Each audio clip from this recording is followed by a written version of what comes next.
Hey, Bri, doesn't it suck that the boss is always over our shoulder when we're trying to talk? Jay, he should be entertained by us. Let's get out of here and finish this conversation. All right, as long as it's not work-related. Jay! B. How's it going? I think I just ruined the whole beginning of the check. I'm doing great. I want to welcome everyone to the Work-Related Podcast. We are related by work on X. Yes. The dumpster fire that is X. Did you post our pictures from our 100th anniversary? 100th episode? What pictures would there have been? Did we take any pictures for our 100th anniversary? We did. 100th I don't remember. episode. We didn't take no pictures. Well, Selena took pictures. Oh, shit. Yeah, I didn't know. I didn't post those. You know what? That's hilarious. You know what? I think that's a little bit if the thought came across my head to do it, You it's said a little no? condescending, or not. It's too full of yourself to post that picture. No, it's an accomplishment. I guess so. I Come don't know. on, Jay. I don't know. Maybe that's what I thought. I don't know. I don't even think I thought of posting it for probably some didn't. reason. Probably didn't.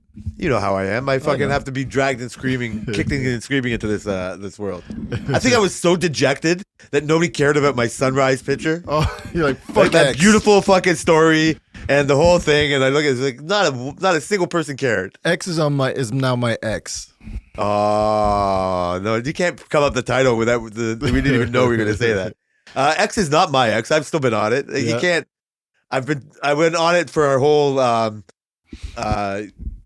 the whole Diddy thing, like just getting you yeah? to teach me, no, but like running that line, like what am I not understanding what's going on out there, and I can just get over the CCTV shootings and all that other bullshit. Yeah. Whenever it's my fault with the algorithm, this is crazy too. I'm not even know why I'm talking about this right away.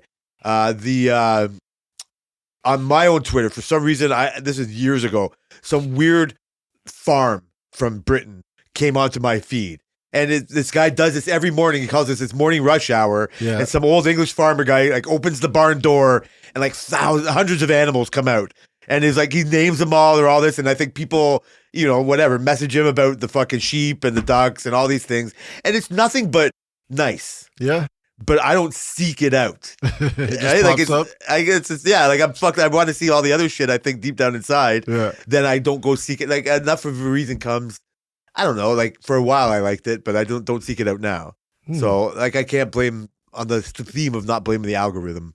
Like it's me or whatever. But what I will like for Twitter now is I didn't put it on. I was going to send out our Home Alone project is Oh, done. yes. We Yes. haven't talked Lego for a bit for now, but admittedly so, I stole your Home Alone idea. Mhm. At first, I remember, I don't know what episode it was, but I was like, I'm so opposed to it. Yeah. Something like that. I said the movie didn't hold that kind of, it had that much hold on me or something. Yeah. And I was like, why would I buy a $400 set that I don't have? Like, I will for the Disney Castle, but for Home Alone, I was like, I don't know, guys, I like arguing with you for something more than just It's one fun. reason. It is fun. You make it fun. And so, but then I went, back on my word, and all of a sudden I was obsessed with it. And now you're done it. And we're done it. And I started off, I said we ended up watching the movie.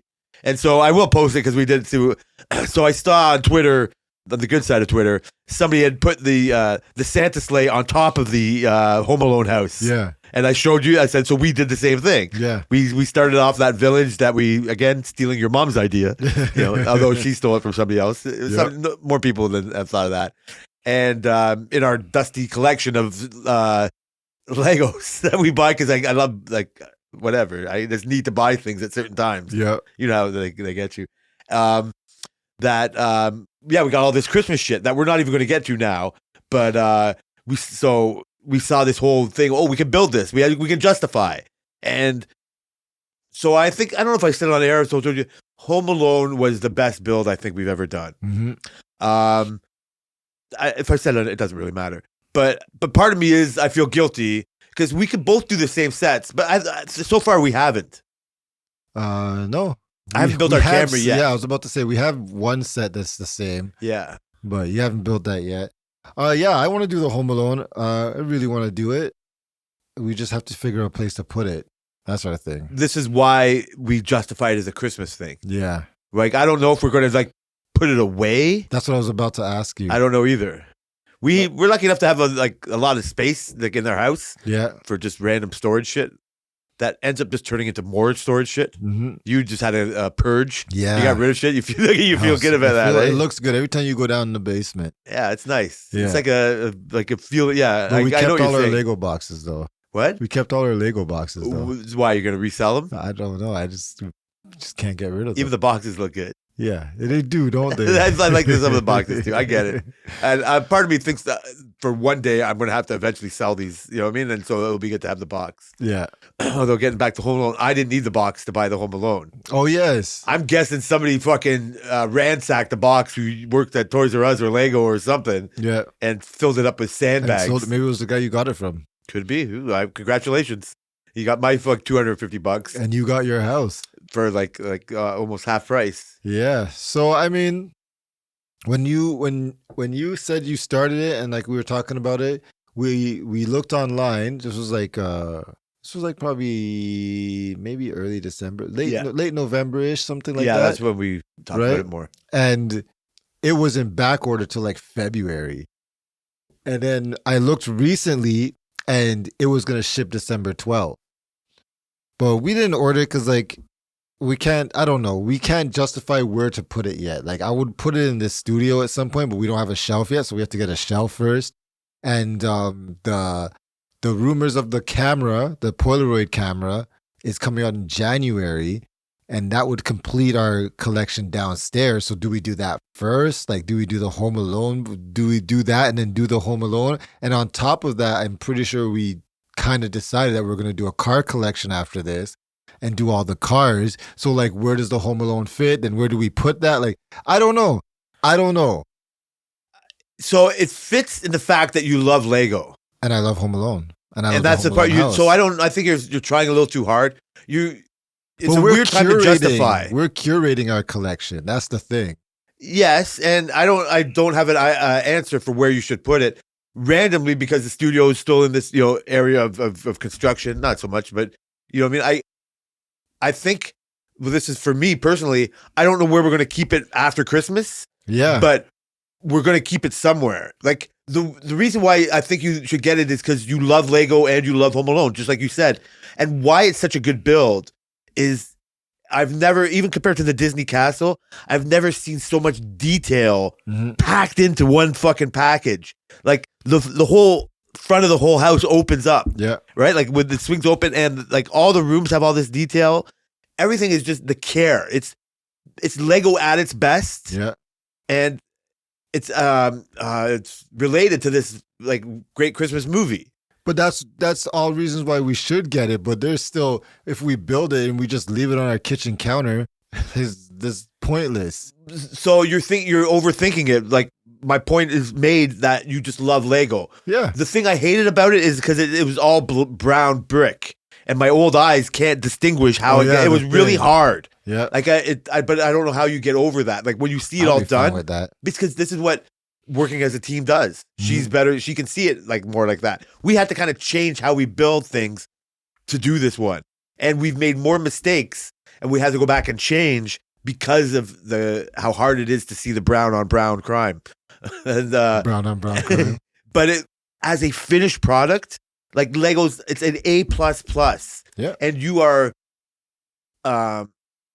whatever all the good things about building the piano, the Concorde, and the vessel, all those things, it has that. Yeah. It has that in everything. And I'm as not even as a big fan of the movie as you. I love seeing that I built it. Yeah, like for sure. And so you will find room for it. I don't know where. I don't see it downstairs now, but for some reason the Vespa doesn't fit your fucking narrative.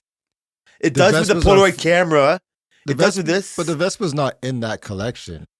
I think, okay, well then if you want my advice. Even the Concorde is not supposed to stay there. Make a Christmas collection. But then where do we put it after Christmas? Where you put the Concorde? We don't know. That's you'll figure it out. Build it and they will come. It was supposed to go here, but obviously he's finding a home downstairs. Because that's where it is now. Okay, so I think this is what every person has a problem with. Yeah. I don't know when you turn into Brixie and you have a basement full of it, but that guy didn't start. Like, so shit collects dust. If you collect things, it eventually just collects dust. But I want to display it. And so, yes, I'm not saying you have to like hide it into a room. Like, I have a vision that like the Santa, like the sled that's on top. I can't believe we're talking about this so much. The sled that's on top of the house right now, right? Like, I'll send our tweet. Just admit it. I know I stole this from the internet before I put it on my own Twitter. Yep, it was your idea. It's as long as I don't say it was my idea, I get called out on it. So the Santa sled looks great. Like it's actually so much more expensive than it fucking should be. Yeah. And what's weird, I bought it cheaper than I know it for like going for now. Yeah. So I kind of feel a bit of pride for that. Like that's this commodity part. That's why you keep the box because it's a commodity. Exactly. So I think I'm going to be able to find a space for the Home Alone place because I don't have this theme problem that you do. Yeah. But the Santa sled has this zero room. The Santa sled has to go and hide away for the next 11 months. Yeah. After this. And you know what? That's fine. You know what? Yeah, sorry, go ahead. But that's fine. It's fine because it's not a $400 piece and you don't feel you're losing something like that. But the idea that I'm going to put that Santa piece back out there and I bought it for $50. You can't buy it for any less than $88 now. And next year, because it's going to be retired or whatever the fuck it is, you'll see it for $120 and you go, I got that for $80. And then somebody behind me is like, I got that for $50. But now I get to put it out. Yeah. And now I get to build other things. You know what? I think I might do it just for that reason. Have it out as a Christmas thing. On Christmas. It's a mom's tradition. I know, yeah. I know it's $400 and whatever, but, you know, put it in the box when you put away the Christmas tree. We have a bunch of those plastic tote bins and whatnot. Put it in there, and then Christmas time comes out. Oh, the Home Alone house comes out. Oh, everybody sees it. We could put it on the shelf in the hallway. That's what I'm telling you. Can it fit there? Downstairs? Yes, it's not as big as you think. It might be able to fit on that, your Elf on the Shelf. Yeah. So I'm going to bring that up. So this is a whole different thing. So you're doing Elf on a Shelf for the kids. Yes. Like, I don't know why you would bring this brand new tradition into your life. Selena. Don't blame. Like, you obviously let it happen too. I told her last year, I told her, no, I don't want to do it. And then this year, like apparently the boys have been talking about it. I think they had one in their class. Yeah, I know, right? And then I said, fine, whatever, let's just do it and whatnot. So yeah, we started the Elf on the Shelf thing. The boys separately have one in each of their classes, you think? I think. Or the school? Yeah, they must. I have no idea. It's probably Elfé on the Selfé or some shit. I don't know. Elf on the Shelf was not a thing when I was a kid. No, it didn't exist. Is it like, how old is Elf on the Shelf? Do you know? I think it's pretty recent. I've only heard like other podcast people talk about it. It was like it's a nightmare for a parent to do for their kid. I mean, that's overstating it. I can see why it would be a nightmare. Right now, it's easy because it's new for the kids, so they're just excited about whatever he does. Like, you know, like at the first day, like we had the Elf on the Shelf on the kitchen, the island, and it was just sitting there like in the box and whatever before the first thing he did. And so when he got out, air quotes, I just ripped open the box and threw the box on the floor like he escaped. So, and I put him in their toy room. That's cute. So when they came down, they're like, he escaped the box and all this stuff. So they actually like legit feel like he's real. Like he's like, we've had him climb. So he's climbed to the top of our Lego shelf, right? And he sat on top, and then he had dropped a string the next night and climbed inside the shelf with the key and sat on the piano. That's sweet. Right? And then what did he do after that? He's done a bunch of shit. They did Santa pictures, so the day they got the Santa pictures, he opened through the envelope and threw the pictures all over and was sitting there looking at them. That's fucking excellent. He's had one where he's hanging Spider-Man from the top of the bookshelf on the other side of the living room. He's hanging Spider-Man from there, hanging by his hand. And he's been in a podcast studio. He was sitting in front of it with the microphone, and yeah, so he's done a couple things. We have a couple more ideas that we're saving to do, but so far it's been easy-ish. It sounds like you're embracing it. I think you're using up all your great ideas. I'm just trying my best to make it, so that when I kill him at the end of the year. So there's this funny one where I've seen on Instagram where they have a plate. And then it's the dad. He's like, I'm so over this Elf on the Shelf shit. And he has a whole bunch of chicken wing bones put together in the shape of the elf. And then a note that said, sorry, I ate your elf. He's never coming back. I think that's the only thing that he had to fucking do to stop this nonsense. That's right. The elf is dead. How many years do you think it took him to get to that point? I think it took him probably 1 month. He only did it 1 year. Yeah, he was like, "Fuck it." I think you're pretty creative. It sounds like you have no problem coming up with ideas for this year for sure. Yeah, the problem is gonna be how do you do multiple years and keep it fresh? I think you might be even good for next year. I don't. Yeah, that's the problem. When they get more cynical, Yeah, when they get to the realization yeah, that it's obviously not escape the box by himself. yeah. He's obviously my parents have to do this. My dad comes home every night, so Yeah, so they'll be fucking with you with that. And then but this tradition that you started. But I think rather than it being a tradition, I think it will be good. I know Selena probably won't agree. I think it would be good if you just put the effort into the first year and then just call it quits, because then they'll always have that memory of the first year. It won't lose it after the years, or they get older and they're just like, yeah, dad's doing this or mom's doing this. Like if you keep, when you do something when you're young and it doesn't matter what happens after that, you have that belief at that time.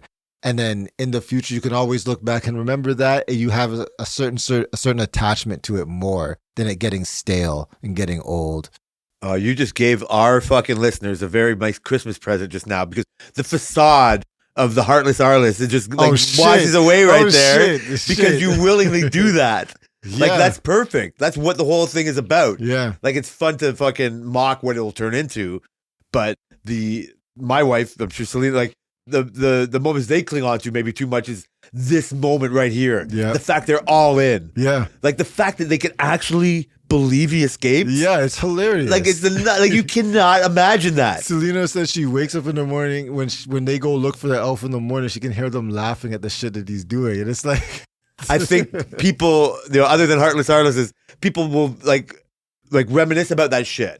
Yeah. You know what I mean? You don't harp that it doesn't happen anymore, but the fact that it's happening now is like magic. Yeah. That is the magic of Christmas. Exactly. Right? Like it takes all the other bullshit away, Yeah. and it's just like this is what you embrace. And so in that same vein, the Home Alone is your elf on the shelf. Absolutely. And you just put them together. And I don't have to fucking put them out all over the place every year. Well, you just do it, you can't. So I hear, so I would recommend, if I had the means, if I didn't think you would be upset for us buying some, I would want to buy it for you guys. Like if you would, like there's that person that's way too much money to skip, I get it. Yeah. But if money wasn't an object, I would buy it to make sure you had it. Because out of all the things, it's the perfect, other than Brad Pitt, like it encapsulates everything. Everything about Lego as an adult doing, there's a tint of nostalgia. Yep. Right? Like you're doing it like, really? 18 plus? You have to explain to people? Yeah. Right? No, I'm an adult. Like, no, I'm not doing kids' toys. Honestly. Kids can't afford these things. That's your biggest line. Exactly. Right? Like, so, but you're doing it for nostalgic reasons. And so that, it has it all.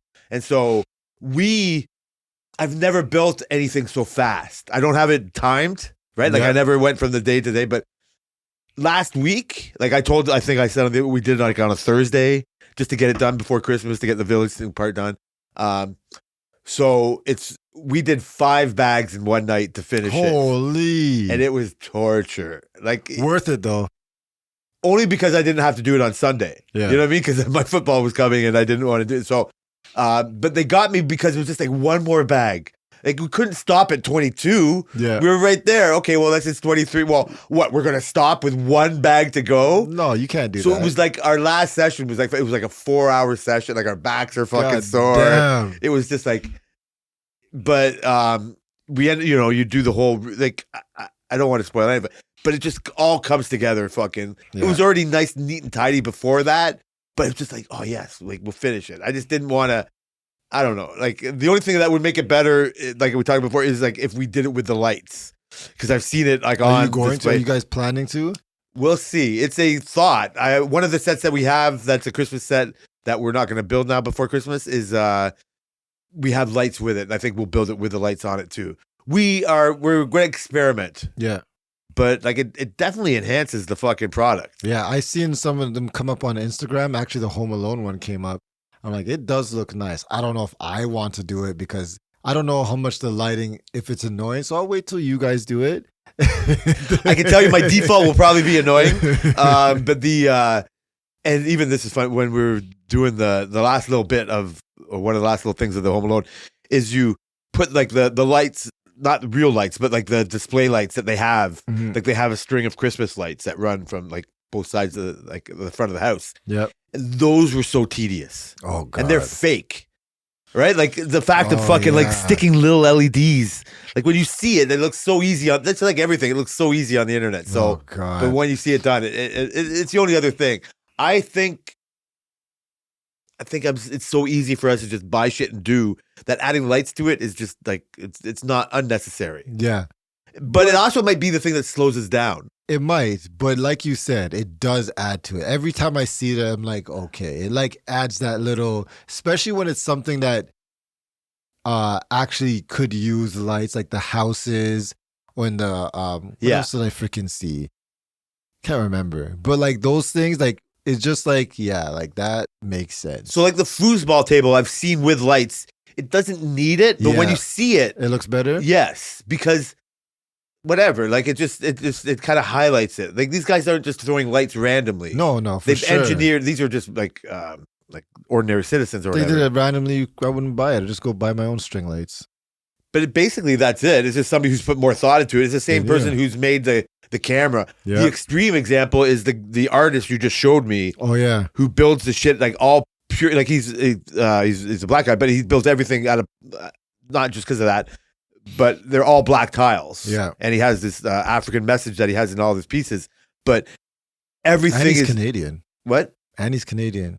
Well, I meant he has like I this know, like but I just Afro-Canadian I theme. wanted them to know. I didn't know that he's- either, too. Yeah, he's- fucking right. Yeah, he's a Canadian. Yeah, we do and the it's just shit. a mind-blowing pieces, right? I just see it, and it's like one of his things is everything is all black, and it's really hard after building this brown brick building thing. It's like to get definition or distinction Yeah. or something like out of those. You really have to play with Monochrome. like different levels and like there was that one piece he had. I don't know if you saw it with all the triangle pieces in it, and it was like layered type of a thing. I think it was in ears or some shit like that.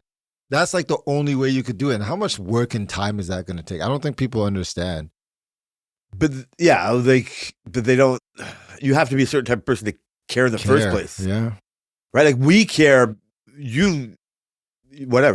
We care for a certain art lover sense. I'm just going to guess you went to that show. Like you seek out art, quote unquote, more than like I do, or you appreciate art in a different way or your way. So there's that artist element. Like I can look at this guy and just like, oh my God, what an artist. Like he created that by himself.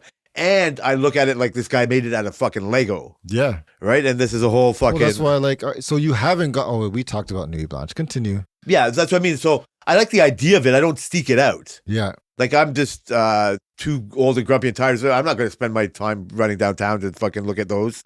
You'd be surprised how nice it is. You're right. I would love if somebody did an art Lego installation down there. I think that's the only parts I like about it is the fact that I think this is what I like about art. Now we're getting to an art conversation. Go ahead, please. Is that I feel like it's so hard for how do you come up with this shit is basically what like how do you come up with the shit that you're doing? That's one thing I like. That's why I like art in certain arts and certain paintings I don't get, to be honest. I don't understand paintings and like the Mona Lisa and all that. Like I don't get all that. But when you're doing something like as grand as those pieces we saw, like how do you picture doing it out of Lego is one thing, but making that up in your mind the first place to get there and to add themes on top of that and to actually have a story, that's the same thing in Nuit Blanche. Is like they had like it's like massive like building size art installations, or some of them were just projectors, or some of them was like an underground garage fill, which we talked about, or stuff like that. Like how do you come up with this shit in your mind? Like I just don't you gotta be really, really high. Well, that's why it invokes the highness, because it triggers something, that creativity that like makes us less rigid. Like it expands it. Like it's when we're talking about the movies, I want to talk about, it's like there is always a message. It's not just it's 11:45 on the clock. It's like, what does that mean to the message they're trying to send? Yeah. And I think you can get hoity-toity about it, and just like your message is, you're trying to give me a message more than give me good art. The best thing is when it's melded perfectly, Yeah. right? Like, or like you can, the longer you go, you can have like a theme or whatever. I think when it comes to, I think I agree with you when you're saying like something like the Mona Lisa. It's like I can see a picture of a chick. I can see something like it's not an idea right out of your mind, right? Like it's existed. I can see a person smiling or sitting like that or whatever. The idea where it becomes art is the interpretation of the artist. Yeah. It's like how he drew her smile. Yeah. Right. Like I don't get it either. Right. Yeah. But I'm not in I've this. heard But that. like it's that's what I'm saying. It's like there's something to it. Right. It's just like it's not. Part of it becomes this like who did it and then the names attached to it, and if this was made by an unknown person, like how many other Mona Lisas are out there that should be appreciated like that. Yeah. And then you can just like who gets to be the gatekeeper on what art we get to see. And that's why you're the type of person I see is you see art in everything. Right? Like that's why you like a fucking like a beautiful building. Like art is an architecture. That's what welding. Sure. Like there's an artistic way of how you weld, or how you used to weld. And how you can make everything art. A phone is art to you. Absolutely. How did they make that? But it's got a function to it.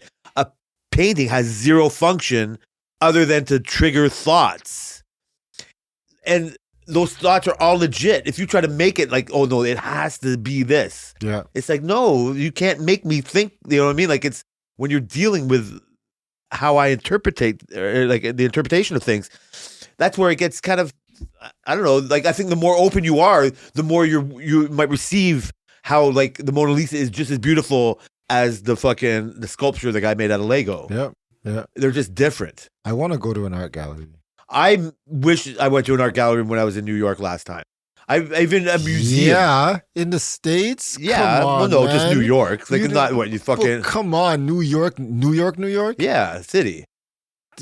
Yeah, of course you. Well, there's a million other things to do. I know, but like, if you want to go to, you don't want to go to one in Toronto. Like, there's one in Toronto, but like, how dare you? You exactly. can't discount it. No. Come on, Jay. It's not going to be the same. Yes, as but it wasn't. Mecca. It wasn't my first thought when I was there. When are you guys going back to New York? I fucking would love to fucking go to New York anytime. We considered maybe going last. No, like it's always up there, but it's a different trip. Yeah, like it's a weird thing. Yeah, like it's something. Why before you fucking chop my head off, I said it when I left. It's like, oh, we could have done that. Yeah, right. You just don't realize what you could have like other things you could have done. You're just so overwhelmed with your choices of so much shit to do. But to discount the one in Toronto because it's not New York is retarded. No. Because there's still the same shit inside. No. You don't know what's there. I know. You're just, what do you mean? I've looked it up though. So you've got it. The AGO. Who's the people lining up to go? The AGO, the Art Gallery of Ontario. It's actually a beautiful building. It's actually really nice. But they show some of the pieces that are in there, like the things, like the paintings and stuff. And I was like, I would go, but it's not going to be New York. It's not going to be freaking in Italy, a freaking art gallery in Italy. It's not going to be any of those. It's just going to be. When does an entity or a thing or a person just rest on their laurels? Like when does Nuit Blanche. Yeah, that's so way better art gallery than the AGO probably is. No, but that's so. But yeah, because you just like are automatically going to assume if you're in Italy or New York that it's better because it's Italy or New York. Because that's what they rest on. Yeah, but then it doesn't. That's old news. Like, you know what I mean? Yeah. Like how long? Like their story might be past. You know what I mean? Like they're giving you. You know what I mean? Like they're just like, oh, of course it's going to be good because it's New York. Like it's the same thing as like. It's just like they don't have to prove anything. They don't, but they get the money to go out and get these art things in their place. You think people are in Ontario are seeking out the AGO that much that they have enough funding to bring certain art pieces to their gallery? I doubt it. I think that just like everything, that's how money ends up corrupting it. Like you're gonna have young, hungry artists that have no choice but to get their stuff in the Ontario gallery first. That's true. And it's like, yeah, oh well, you know what I mean? Like I can't compete against these. I can't compete against Molson if I'm making my own beer. You have to go to a craft beer store. Yeah. Nobody's going to realize it. So it's like, well, you can't be as good as Molson's or Budweiser. So, well, yeah, actually it is. But the word isn't out yet. That's true. And so it's just like, well, Italy's not going to buy fucking Heartless Studio beer. Nope. They're gonna fucking buy Molson's. You know what I mean? Like they put it in there, so you'll really miss it. Like you really have to be You good. can find a hidden gem. I think everything's a hidden gem, and it gets exploited. And art is so like I said, like fucking subjective, Yeah. right? And then we're fed these narratives of what we're supposed to like and what we're supposed to fucking do, and who decides what's popular. Yeah. Right? Like way back before we used to only have 3 TV channels. All the ratings never get the same ratings that the A Team used to get. What's a TV channel? And so, exactly, right? And so you don't know. So a good TV show is totally different than it was before. Yeah. And so yeah, it's just who the gatekeepers are. Art is always getting produced. Yeah, That's true. what's the best part about graffiti. Oh, I love graffiti. What's the worst part about graffiti?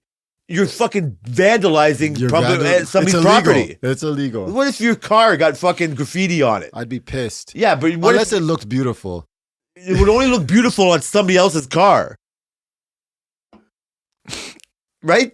You're right. So that's the buck ends up stopping. Yeah. Right? Yeah. Like it affects on what you think of the art and how it affects you personally. Yeah. And so this is why, who is paying for this gallery? Who is doing, like, I'm not just trying to fucking down, but that's where art can get corrupted like that. Did you know that there's an art gallery in Mississauga? Probably not. I'm going to say no. Right by Celebration Square. Oh, like Square One. Yeah. Yeah. There's an art gallery in there. A lot of traffic around there, construction. I know. I try to stay away. That's where my stepdad lives. Do you think that art, do you think when somebody makes an art, whether it's a movie or music or whatever, what matters more? Is it what they're intending to send out, the message they're intending to send out, or how it's interpreted? Like, because in a lot of movies, right, we get a lot of interpretation and whatnot, but unless you hear it from the director themselves, what they were trying to do, you never 100% know what they're actually trying to do. And how many people seek out interviews with Quentin Tarantino and stuff like that? You know what I mean? Well, I think that's a loaded question. I think it's depending on are you looking to make money? Are you investing in TV shows and movies just to get your money back? Yeah. Or are you investing in movies and TV shows to get a narrative? Or is it like something you actually believe? Like the black child, like the Canadian African, he has a message he wants to send. Yeah. Right? Like he gets like, but he wasn't hammering it home. Yeah. His art is so good, you can't help. Well, but you figured it out right from the beginning. But Before you even that's said what I'm it. saying, because it was so good. Yeah. Right? Like, and this like really artistic newbie like way I think. That's great art every way you look at it. Mm-hmm. Right? Like I could like try to nitpick on something like that, but why that was appealing to me, right? Yeah. But I saw you work it out, not to cut you off. I saw you work it out. First you're like, yeah, the black tiles, but then I wasn't saying anything. You were like the black tiles and you're like, oh yeah, but I guess it makes sense for the message. You had this whole conversation with yourself about what this whole art, and we only watched half the video and the whole video was 10 minutes. But he was easy to listen to. True, he was. He wasn't braggadocious. I know that's not a real word. But he wasn't like, hey, listen to my message. He was like, I made this. What do you think? Like, he didn't even, you know what I mean? Like, yes, I did that. You can't help but love what he did. Mm-hmm. It's when you get like, it's when, it's why it's always a surprise to me when we talked before that there is a message behind movies and shows. I go into these things just wanting to be entertained and sometimes accidentally get hit over the head with something. Yeah. And sometimes it's like really apparent and sometimes it's not. And when I think you've always, because of your film class stuff and you did that, like, this is why you were like, sound or not surprised, or you're surprised to tell me that, you're surprised that I don't think there's a message behind stuff. Mm-hmm. Sorry, stuff around there. Like something I thought was like brand new to me. You're like, well, I went to classes. I obviously know why they do these things. Mm-hmm. They never don't do it with a purpose. You're not cynical like a flat earther. Yeah. Like we're lied to all the time. You're just like wondering in a way like, oh, why did they draw it like this? Or why did they say it like this?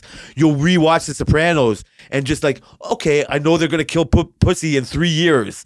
How are they showing me they're going to do this? Yeah. And it's always a shock to me that there is an actual showing you that they're going to do this. Yeah. Like I like just like entertainingly watch these kind of things and have to be like kicking and not like just kind of like pulled into that narrative. So I've never ever looked at a painting and seen what it's actually supposed. It's like kind of True. like I have to kind of like see it like that. I always just take it for what it is. Yeah, like when you see those people, usually in movies, they just stand and they just stare at the painting for like minutes, and they're just like staring at it and staring at it. Like, what are you seeing? Like, So you also in those same kind of movies, you can mock somebody like that. yeah, for right. sure. Like in movies, the same. I'll just say in the same example, somebody will like in a comedy kind of way just be like, "Oh yeah, so blah blah blah blah blah blah blah blah." Yeah, yeah, Right, and yeah. then they'll be like talking to the artist. Yeah. and they'll be saying, "Well, maybe they're just like kind of showing you the." Oh no, I No, think it's I've this. seen this. And okay, and it's funny, but it's true, It is true. right? Because it's like it's a mind. It's the thing. Not to even jump, because same subject. It's why even like Ozempic or V or any kind of mind altering drugs, really, you can't tell me how they're going to do to me what they do to you. Yeah. I treat it like art. I'm not treating the drug as art. But it's just like my mind is so powerful. I can look at the same thing as you are, and you see this, I see that. And when they're good, you know what I mean? Like when you watch me kind of dissect this guy's message or whatever, you're just like, oh yeah, I kind of saw that. I've looked at other African art and I can see that, and I can see the sense, and I see the. I'm like, even say something stupid like, oh, some color would be good in that. You go, you don't understand this guy's message. Like you can't. That's the last thing you should say to this guy. And what was the one color he did use? The brown tiles. No, the made a owl was kind black- of gold. No, that was white. Ah. But he made a black Jedi. Yes. Oh, the brown guy. Yeah, the Yeah. black guy. And that was sick. That was sick. Like, I don't, like, so he just kept coming up with more things. I think a real artist is really good at showing, appearing to not give a fuck yeah. if you like it or not. And unfortunately, if you're a salesman, all you're doing is trying to tell me and show me how important this is. And so eventually some salesman picks up the artist's work. Mhm. It's never, and they have nothing to do with the art, and it becomes cynical. And then who am I listening to now? Am I listening to the salesman who's telling me this good, or the artist who's explaining why he did what he did? Mhm. And the best artist, like this, what you just do, you don't know. Like the Jackson Pollock shit, when it looks like spray paint. You know what I mean? Like, yeah. why is that good? It's. I think in my mind, just thinking about it now, it's good. Is because you can interpret it in so many different ways. It's not showing me a bowl of fruit Yeah. or an owl or something. Yeah. It's just random chaos. So when I first met Selena, I don't know if I told this story. Have I told you a story about the painting? I don't know. So we have a painting in this hallway here that like me and Selena did in like the first like couple of weeks that we were dating, like during the dating phase and whatnot. We drink a lot of tequila, oddly enough. Nothing changes. And we would get drunk. And so one day we decided to get drunk and freaking paint in her apartment.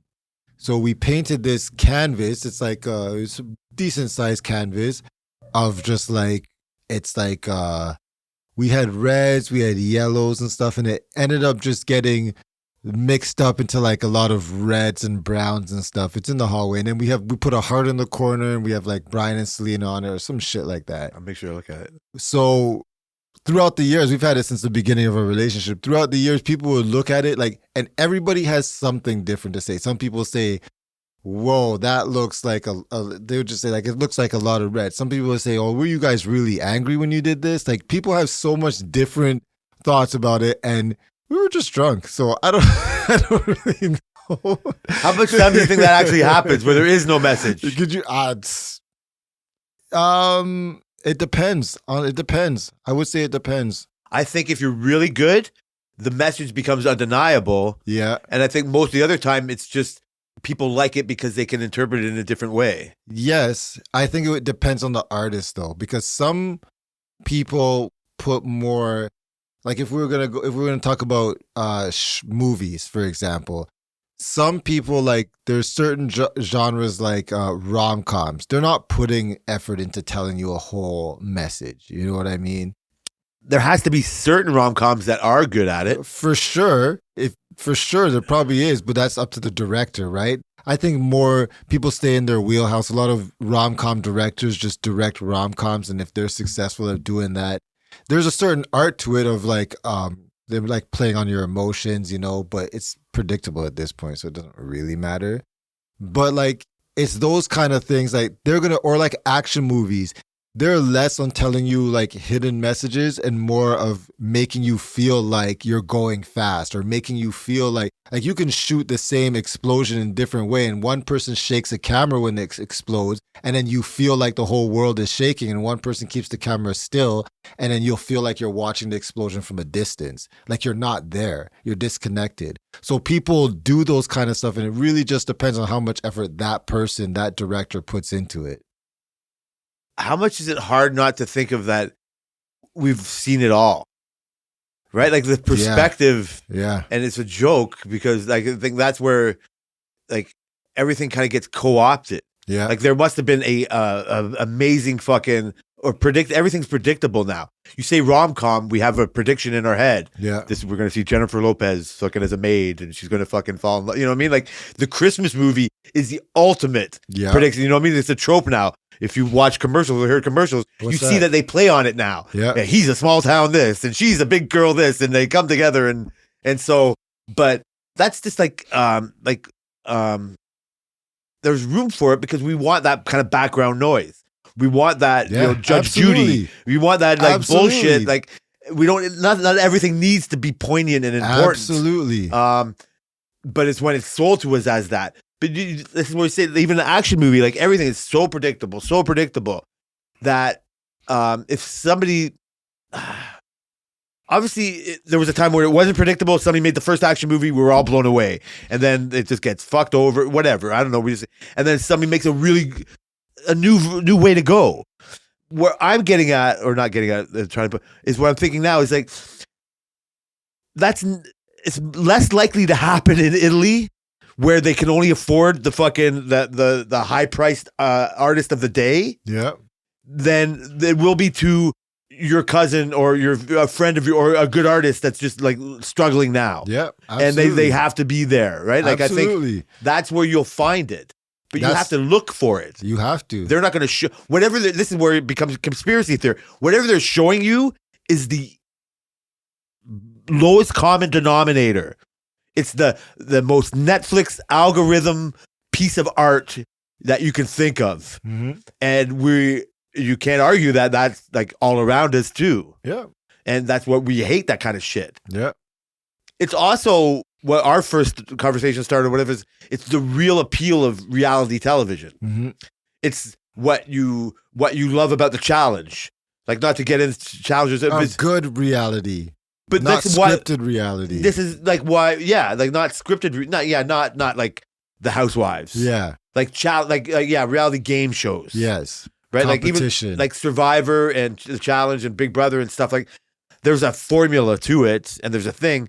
What gets good is the only way you advance is like finding the fucking the hidden paths in that formula. Yeah, right. Like what past champions did. Like I guess it's what people who don't like sports hate about the monotony of sports.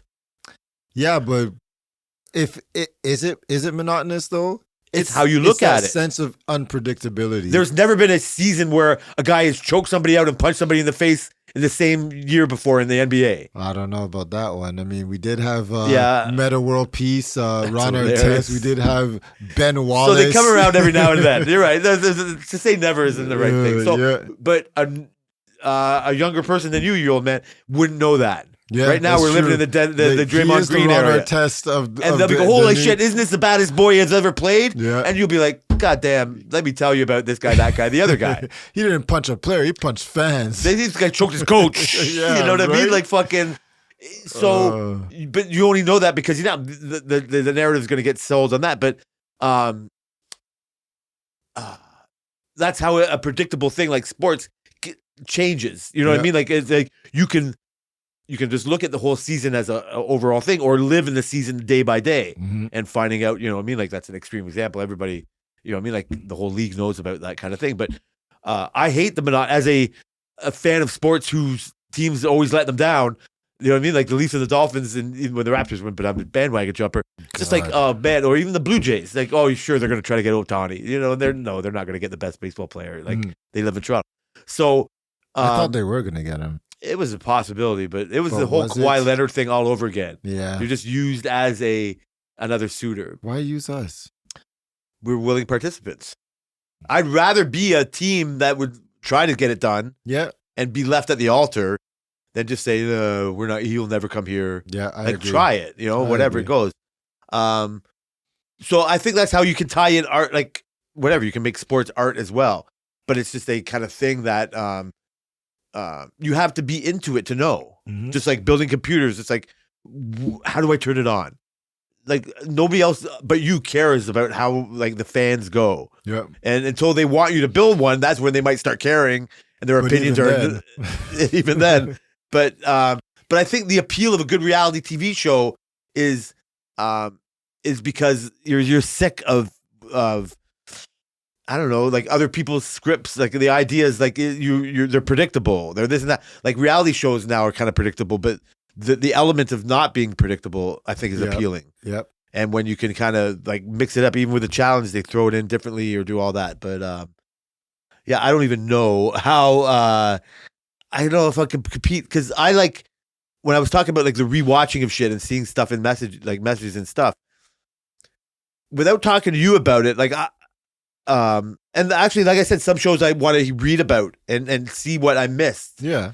And so one of the best shows like I watched right now, and I don't know if we talked about it, is Fargo. Yeah. I haven't. I think you mentioned it. Yeah. I haven't watched it. Did I start? I think I tried to watch it years ago. Yeah. And I never watched it. Each season has nothing really to do with the next. Yeah. What it really is tied in with is what the theme of the Fargo movie was. Mm-hmm. Did you have any thoughts of the movie Fargo? No.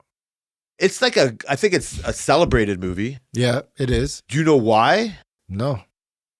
So you have no thoughts on it at all, right? Nope. I think so. I'm surprised. I wasn't ready to have the answer to that right now. What I like about the TV, I think the styling of it is what's kind of different. Like, it's a gangster movie set in Minnesota, Mhm. and they're just these kind of simple, normal, like I mean, like, they're not like big city gangster type people, but they can do the most heinous, like evil things.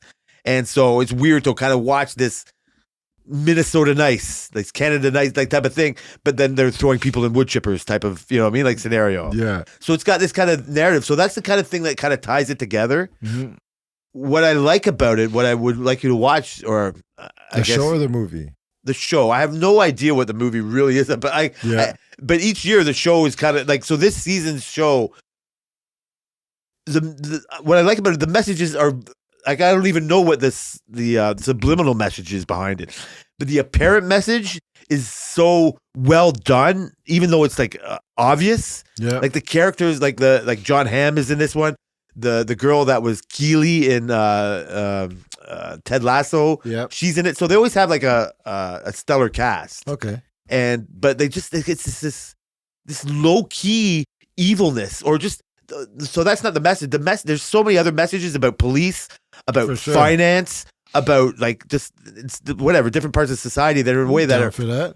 What's that? I'm down for that. Yeah, it's really great. Like, I don't even know if I care if you. I don't care, because I can enjoy it too. It'd be weird for me if you didn't like how they send those messages too. Mm-hmm. So I really like enjoy that. I can listen to the conversation I have with you and just like, and like it enough to read about it, to like, oh, I get it, I see that, and identify it or enjoy it for what it is or whatever. Most of the time, I just like to enjoy it for what it is. But yeah, I don't know. I was in a rewatchable type of way when they're making a series of an old movie, like they're just playing on this artistic style. I'm down trying to fucking tie it in too much, but maybe like put this and carry on that theme. Like, there's a Fargo universe, Mm-hmm. like there's an Invincible universe, like there's a Boys universe, right? Like, they got so good at making the Boys, they can make this Generation V, which Yep. hasn't quite caught me yet, but I get it. I like living in that world, and I can see it. And we're talking about like the Homelander is so obvious, like the A-Train, like so obvious. These characters are so obvious. Yeah. Like the girl throwing up to get small and eating to get big. It's like, if it's too obvious, it becomes annoying. But I think like a show like Fargo, I don't know. I was wondering. I thought you might have had a more of opinion of the movie, because it's such a whatever. Like, Yeah. people is, love it for some reason. Yeah, I know the name, right? Yeah. I've never seen the movie. You just know the name because people hold it in some kind of high regard. Absolutely. Absolutely. So I really enjoy how, like I said, like it'd be easier to talk about it if I knew, but the narrative's a whole bunch of things. I kind of like it like that. Mhm. But then I get into this, not to even try to squeeze something in of the old man doesn't understand Twitter fucking section of our show. Yeah. But the thing that was going nuts on Twitter one of these, or this week, I guess, is this new movie called what the fuck is the movie called? Leave the World Behind. Yeah. And I don't know if I haven't seen it. Like I don't know if it's Is it out now? It's been on Netflix for quite a while, and I don't know if it's Because I remember watching the trailer twice. The first time I watched the trailer, I watched the beginning of the trailer, and then I got to the end, and I was like, okay, this is kind of stupid. Whatever. Like I was like I don't know if I want to. They have a great cast. Yes. Great cast is on it, and I was like, I don't know if I want to watch because in certain, I don't really like, I don't know, those kind of movies like with that kind of story doesn't really catch me. you don't like dystopian stuff. Yes, and like I don't really dystopian. I guess that's accurate. I do like post-apocalyptic, but I That's don't true. really like Yeah, where you're the world's gonna end type of thing. I like when the world's already ended type of a stuff. that's you know? a distinction. So I'm gonna watch it because we talked about it, and it is Barack Obama and the producers are the producers. So we'll see what they do with it. And then you've been telling me about a lot of the hidden things that people are coming up with right now, right? So that's I don't actually care if I see it or not. So you're not gonna watch it. I don't think I will watch it. I'm not. Really? I have other shit I want to watch. Yes. I think it's being over. So I'm a little bit confused on the overhypeness of it, Yep. and I understand the overhypeness of it. That's No, yeah. like so even like a stupid movie like Bird Box that was on Netflix. You watched that, right? Yes, I did. Yeah. Mostly because there was hype about it, Yep. and I was like, "What this is about?" It just seemed like a decent enough movie to watch. No consequences. It's just a silly Sandra. It's Sandra Bullock in a non-rom-com. Let's see if she can do it, and just like whatever. I was like believing the hype that it's a decent enough movie to watch. Yes. When I started seeing this trending, it almost had the lens I was watching it through was almost it started 100% conspiracy minded wise. Not from me, but this is how I was getting fed to it through. Yes. It has the Obama's name attached to it, so the way that I see it from Twitter was like, why are they making this movie for us as a general public? And it came from a narrative from zero art, like in a zero artistic way to all narrative, and it's like the elites are trying to show us what is about to happen to us, general public plebes, in a way like now it would be like if you could go back to a movie that was talking about the pandemic 6 months before the pandemic came out. Yeah. In hindsight, if you went back to do that, you go, hey, what did these people know? Like, why would they do that? Not like totally discounting all the other pandemic movies that came for the 10 years before that. Yes, exactly. Right? And then you get into pandemic, oh, this was the Illuminati, like saying that. And so I've lived my whole life like I think the Illuminati is fake. Yeah. Like I don't like think we're fed like that. I think like there's a media narrative, whatever, this and that, but I've never want to think that there's like the Illuminati like that. And so, but the Twitter loves the Illuminati. Of course. Everything has to do with the Illuminati. And For sure. They have this, and again, my algorithm, so this lane gets fed to me like that. So this movie comes along, and the Illuminati narrative is how I get introduced to this movie. Maybe at first I just saw it as a trailer, and I got, oh, Julia Roberts, blah blah blah, movie sounds pretty good. I like you, I think you nailed it. I think I like the after effect. I don't want to watch the world end. Yeah. Show me the world that already ended. Exactly. But that's why like The Last of Us is good, because you kind of it's in the middle. It's right there. It has that middle. I liked it. I think I'm going to watch it. I might find a force to put it in to watch it. But why? Mostly because I want to see if it's if it's done well and all the sublims that people are talking about and it's done well, I think that means the director will do well, and I think that means the movie would be directed properly or good or whatever. If it's done bad and it seems so forced that they just either are pushing these secret things that they know obvious to everybody, which is a gray area, or they're just doing it to be clickbaity and be in the news and make money off of it. It's like the equivalent of like rappers and rock stars doing like devil worshiping thing, when in reality they're just trying to stay in the news. They don't really worship the devil, or they don't really do any of these things. Like, if it's like that, that's going to annoy the shit out of me. Like, if the bombers are playing on everybody, because the producer gets the most of the money, other than the studios and whatnot. The directors, they get the artistic control, but the most of the money go to the producers because they front most of the money, right? Isn't the fucking the greasy thing or the shitty thing is that the producers, because they have the money, get to influence? Yeah.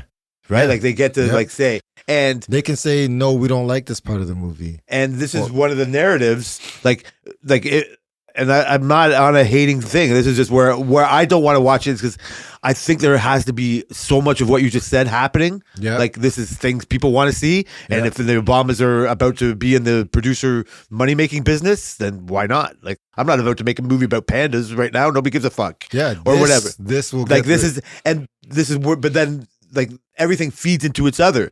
Like, how do they have control of the media narrative to start talking about an actual China hack as their movie about a fucking foreign hack comes out? I mean, they're the Obamas, probably. So that's where you almost understand why a confused fucking 18-year-old starts thinking that way. Yeah.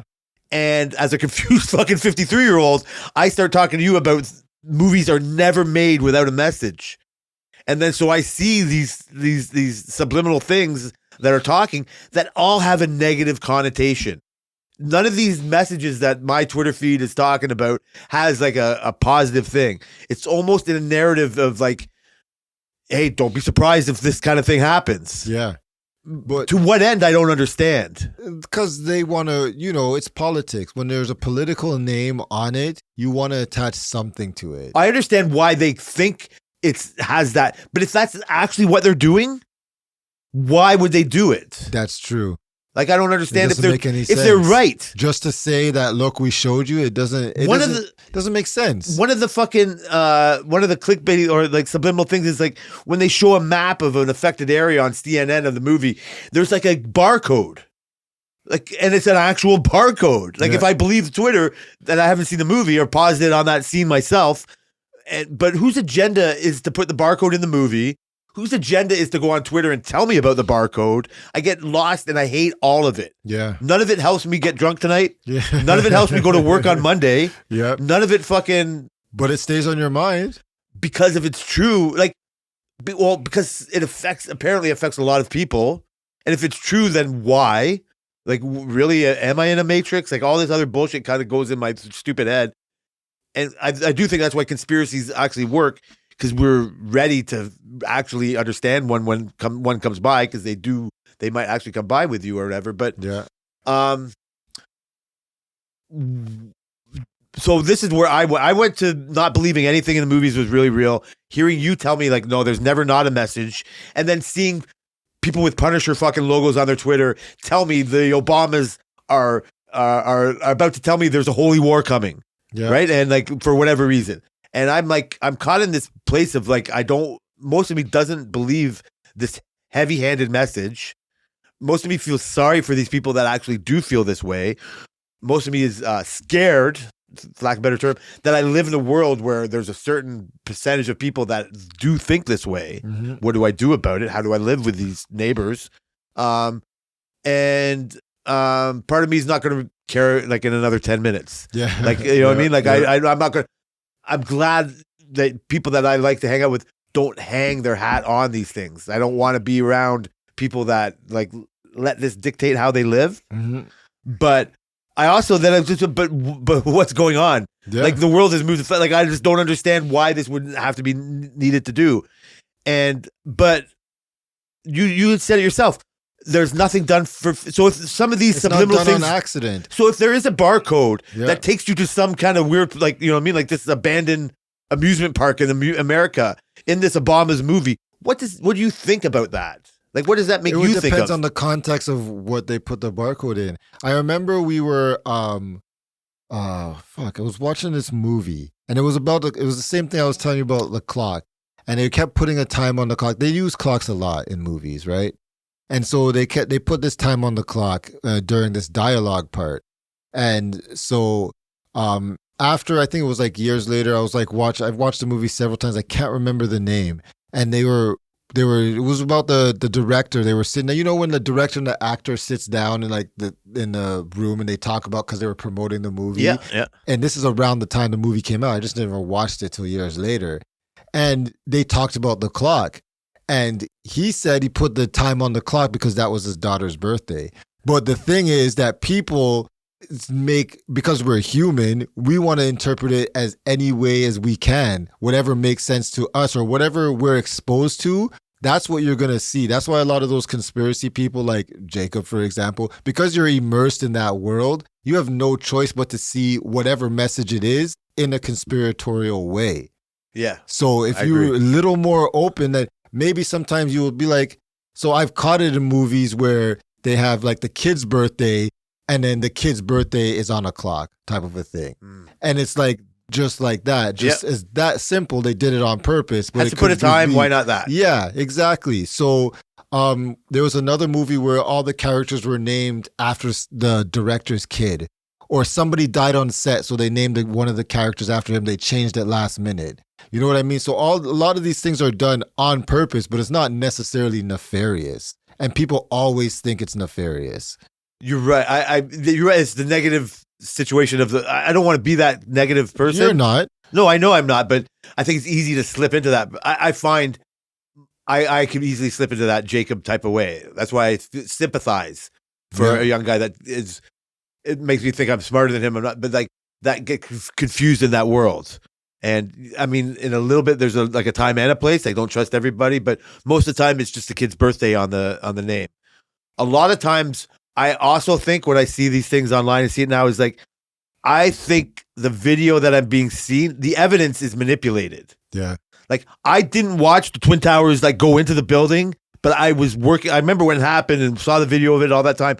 If somebody shows me something now to say this is a fake plane going into a fake building or it's green screen and all that, and it looks like it is, I think that's been manipulated. Yeah. I don't think that's the original 2001 footage anymore. I don't trust the footage when That's fair. and so, but so even when I was talking about like the Back to the Future stuff, when somebody's trying to tie it into the JFK shooting or whatever, I believe it more because that had happened in the 50s or whatever, right? When they try to tie it into a message about like the 9/11, like that hadn't happened for 20 more years, I'm like, you're manipulating this. You're searching too hard to tie these things in.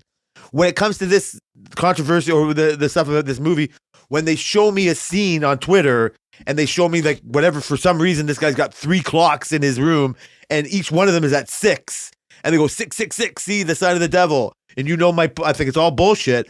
I'm like, okay, like that's just somebody trying too hard, or did somebody just manipulate those clocks on this, like the little clip, or did the movie do it? When it's this popular of a movie, you can't get away with faking that clip right now. Absolutely. It's too good. You would have So got they called must have. out. So they must have put 666 For sure. Why? I don't understand why. That's what we'll never know. Yes. That's the things that we never know. Okay, so and I would like to agree with you that has nothing to do with Barack Obama, because he's a producer. Yeah. That the director did that because they want to fuck with people. Well, there could be many reasons. I like to think that, for example, Barack Obama and it's Barack and Michelle. Yeah. They're way too busy to actually be hands-on producing a movie. Movies take a year to produce and shoot and whatnot. They're on tour, they're traveling, they have books, they're doing talks. Like, you don't have time to be full-time producer. They're not doing that. There's no way. but in the conspiracy type of minded thing, for their role in being the elites and the Illuminati world, this is what they have to do. This is how they get this weird message out. This is part of this stupid movie that we're talking about. For sure, but do they have to do? They were already elites before then. It's not like this is that next step. So I agree with you. I'm 99.9% the same guy I was months ago. I know. Talking about this. And are you telling me or the people? I'm trying to try myself because the thing that kind of got me, it wasn't like the clips of the fucking 9 or the 666 or the fucking tower things or the barcode, like all that kind of thing. I can like almost see as kind of a new age viral thing or a new clickbaity kind of thing or a way to get me talking about a movie I would never fucking talk about and on your podcast and play around with the fucking see who knew and play around with the fucking tinfoil hat and basement fucking dwellers and all that shit and just take our mind off of other bullshit that we're not fucking talking about or whatever, right? But in this holy world, a holy war world that we kind of live in, like they show me aspects of that. Like I showed you the credit or the title of the names, and it's like people show me, oh, it says this word, and you know what I mean, like the holy war. It's like, well, it does. Is that a you know what I mean? Like that's obviously a produced like way. Like maybe it's a coincidence, but I've been learned to talk by you. Like there is no coincidence. These things are done by purpose. It could all be true. So it's like, well, I don't get it. I don't know what it means. That's fine. And so I mostly just stay there. I told where I kind of want to put my toe on the other side of the line for some real reason, and the Obamas might be in a position like I'll be on Jacob's side or whatever. Even you, Brenton, shout out. Is that they're in it for the long game. If this is the thing they do, or to program us to be in a COVID world, or to program us for whatever they think they're trying to do, or whatever people think they're trying to get us to do, is that I told you about the documentary, That American Factory. Yes. Right? And I said that I found it all by accident. Like this was not hyped on Twitter. You don't know nothing about. Nobody knows about this until I brought it up or whatever. Yep. And I said, I thought it was going to be one thing, and it was this Chinese company moving into America, taking over an old town in Ohio, and it turned out to be. I thought it was about unions, and it was about this, and it turned out that it was more about automation. Yeah. And if you remember my story about it, I was just like, basically, I received it in that way. I was like, I thought it was going to be about this. And I don't like unions. And it was showing how the union didn't work for this company. And it showed that you're fighting for a union turned it into a robot. And I didn't think nefariously. I was just like, oh yeah, I agree with you. I agree with this narrative. Yep. Like, yeah, don't push this union thing. Don't care. So in this whole controversy of this other movie, it's produced by the same company that the Obamas own. Like it's produced by Higher Grounds, you know what I mean? Like production. And so, their names is not on it, right? Not as flashy as this. I mean, if you look at it, I think it just says the Higher Grounds, their production company. Yeah. It wasn't as this. So, but it has a certain narrative. Like I said, it really teaches you not to form a union. Yeah. It actually shows you that in this particular town, and these particular people, if they did not conform to the Chinese way of life, then they were not going to survive.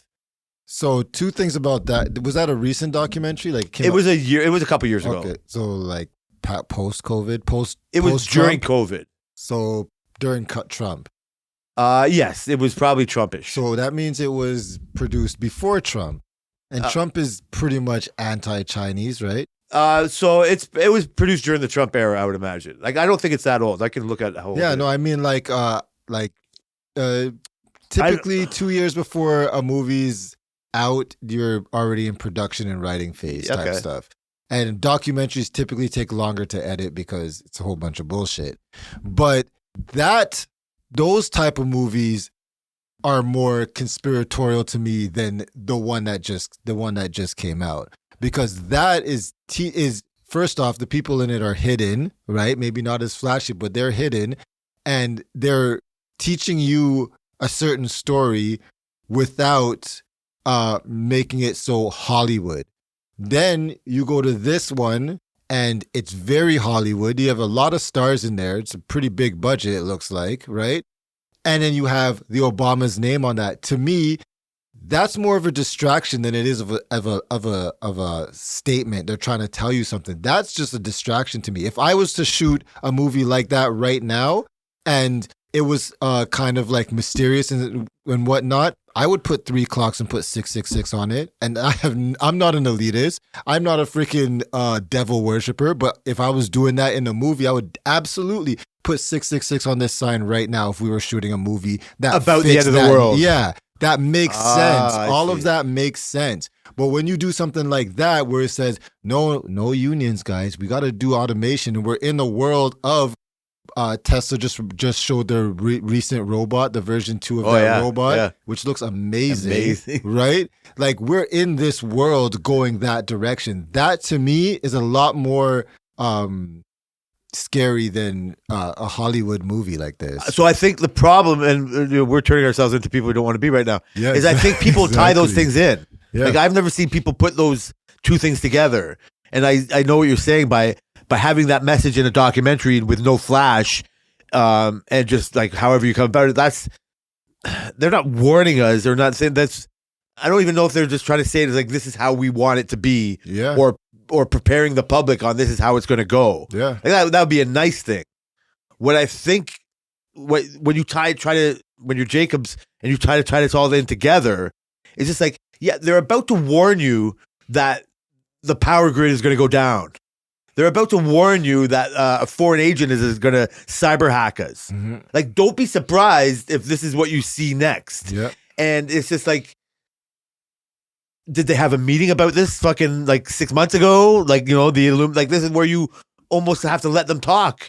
And just like, I don't know. Like, like, why would they? Yeah. But why did they do this, all these other things? Like, why make this movie? Like, you know what I mean? Almost, I think they make it just to show us a story.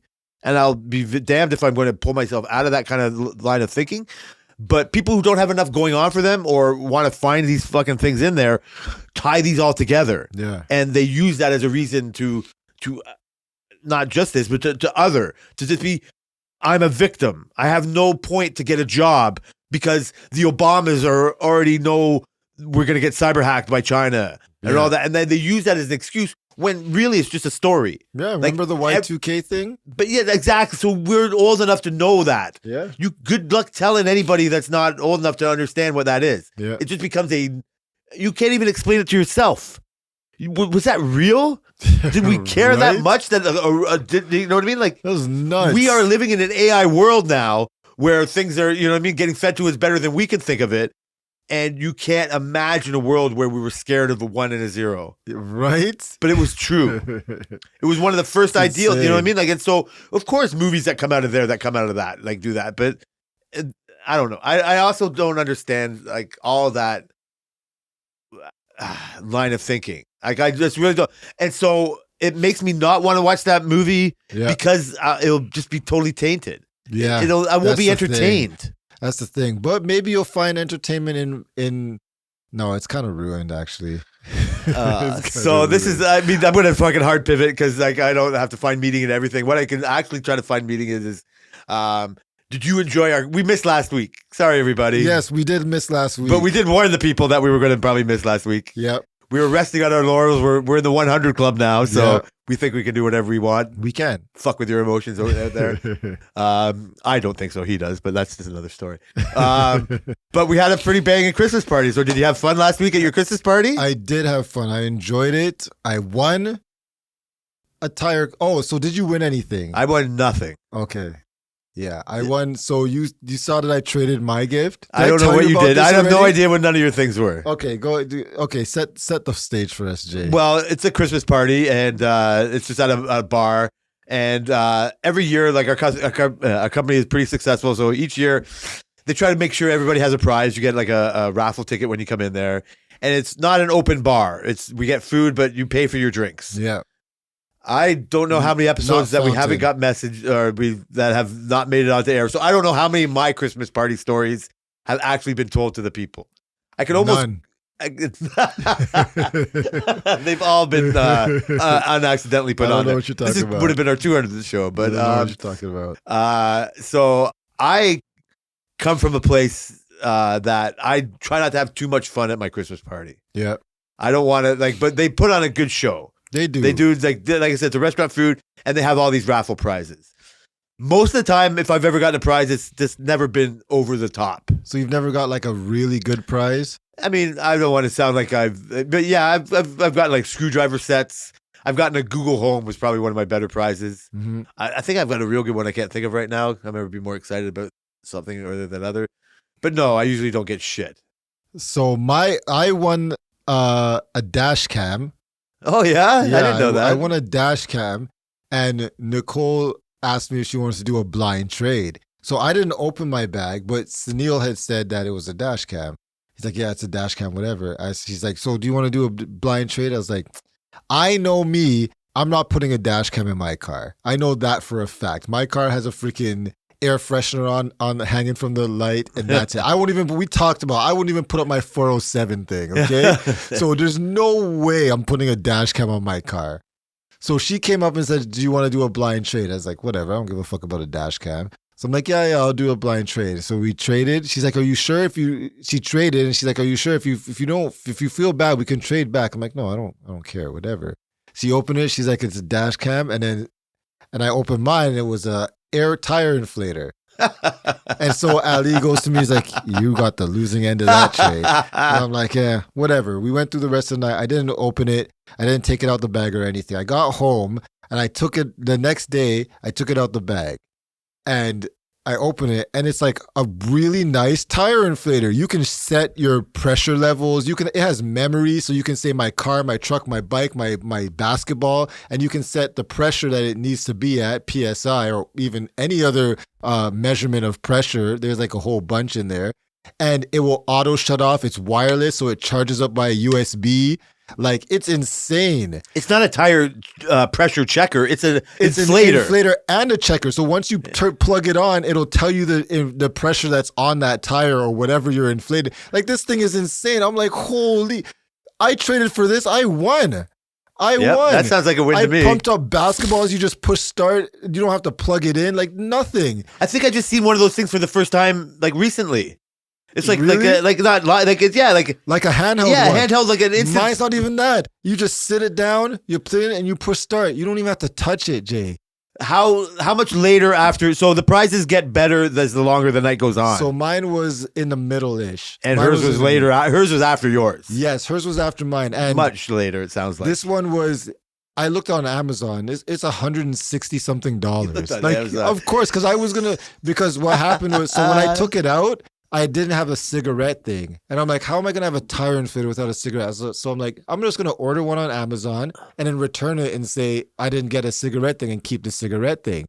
Little did I know, it doesn't come with that, because it only needs to be charged up, and you don't need to do anything. Like, it's freaking amazing. I'm like, holy. I was impressed with what I saw, one of those. Good trade. Nice. I got to show you. Was she pissed?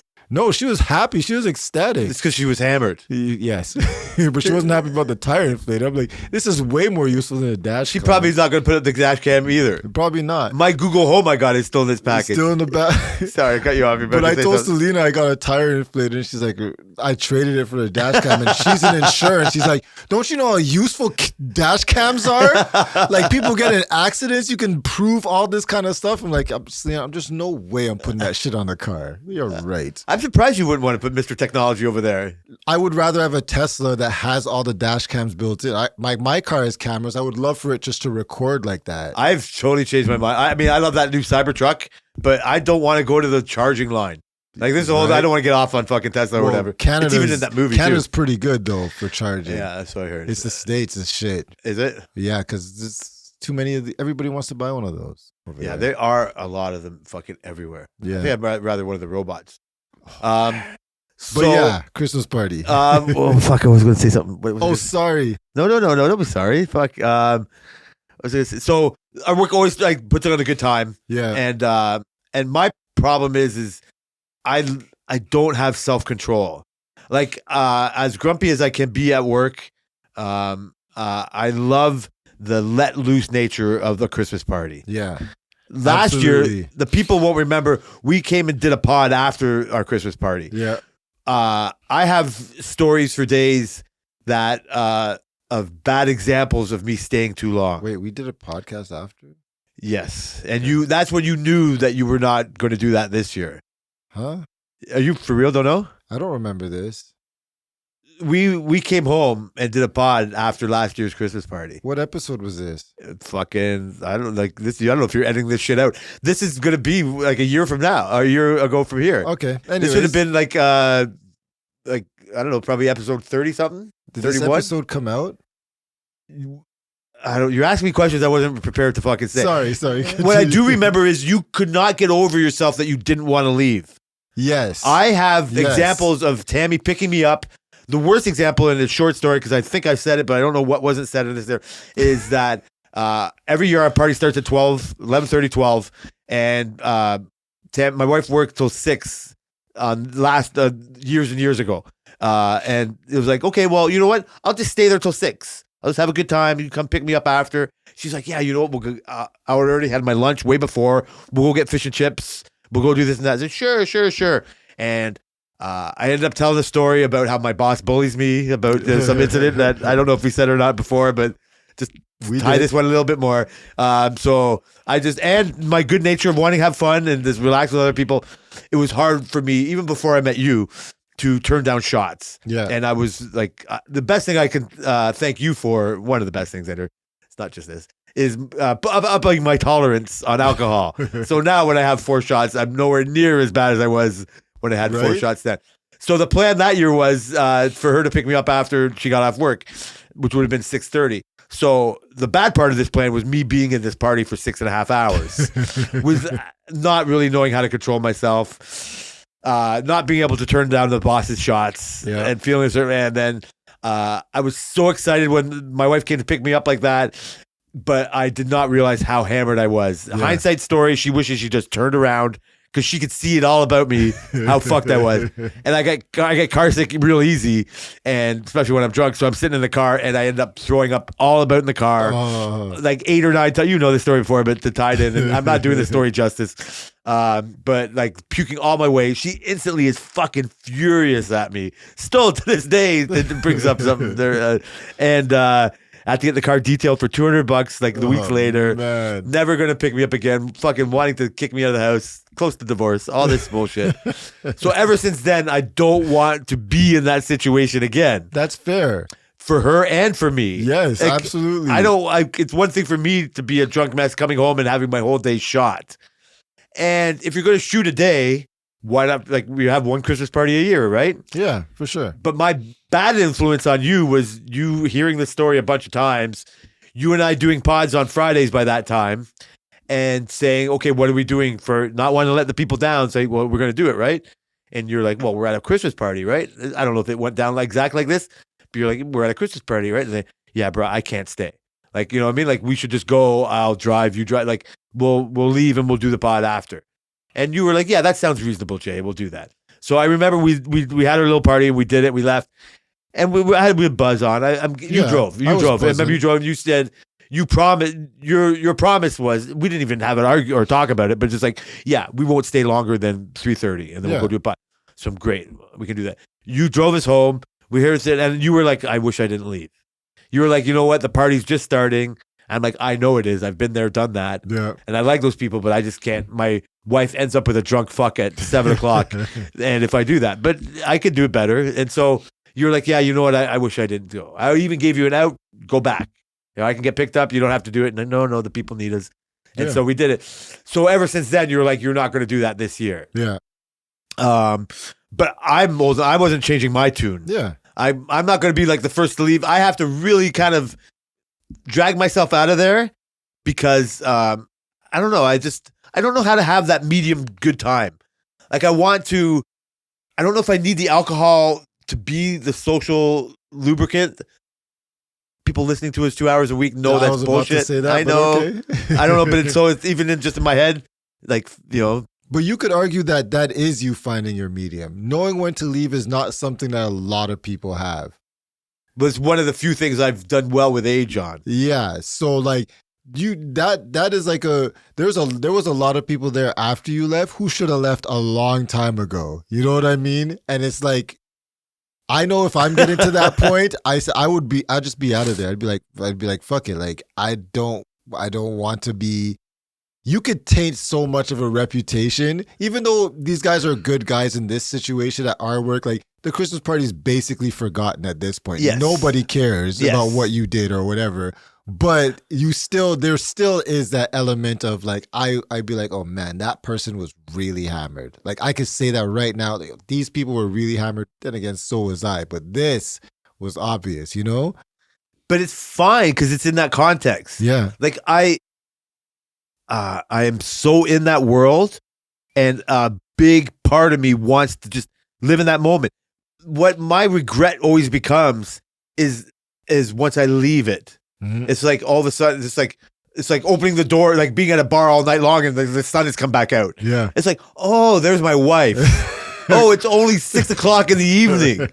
You know what I mean? Like, she doesn't deserve to have. If we set aside the rules, Yeah. you know what I mean. This is where you're better at. There is a happy medium where I can just have a couple of waters and stay here and just like enjoy the moment because the alcohol turns you into this, like, it doesn't. The story at work isn't the problem. Yeah. The story of this, like, oh, Jay got too drunk at the party. Yeah. Right? Like you being the story. the story is like, even me telling the story of puking in the car is just a story. Yeah. But what if I like puked in the bar? Oh God. What if I sold Sunil? I fucking hate you telling me that story. God. Dude, I have a podcast with Brian. I'm not racist. You know what I mean? Like, what do I have to fucking say? Like, what do I end up saying that I regret? You're right. That's where I know that right. it can only eventually happen. Do you often do you think that you catch all the things you say that you regret?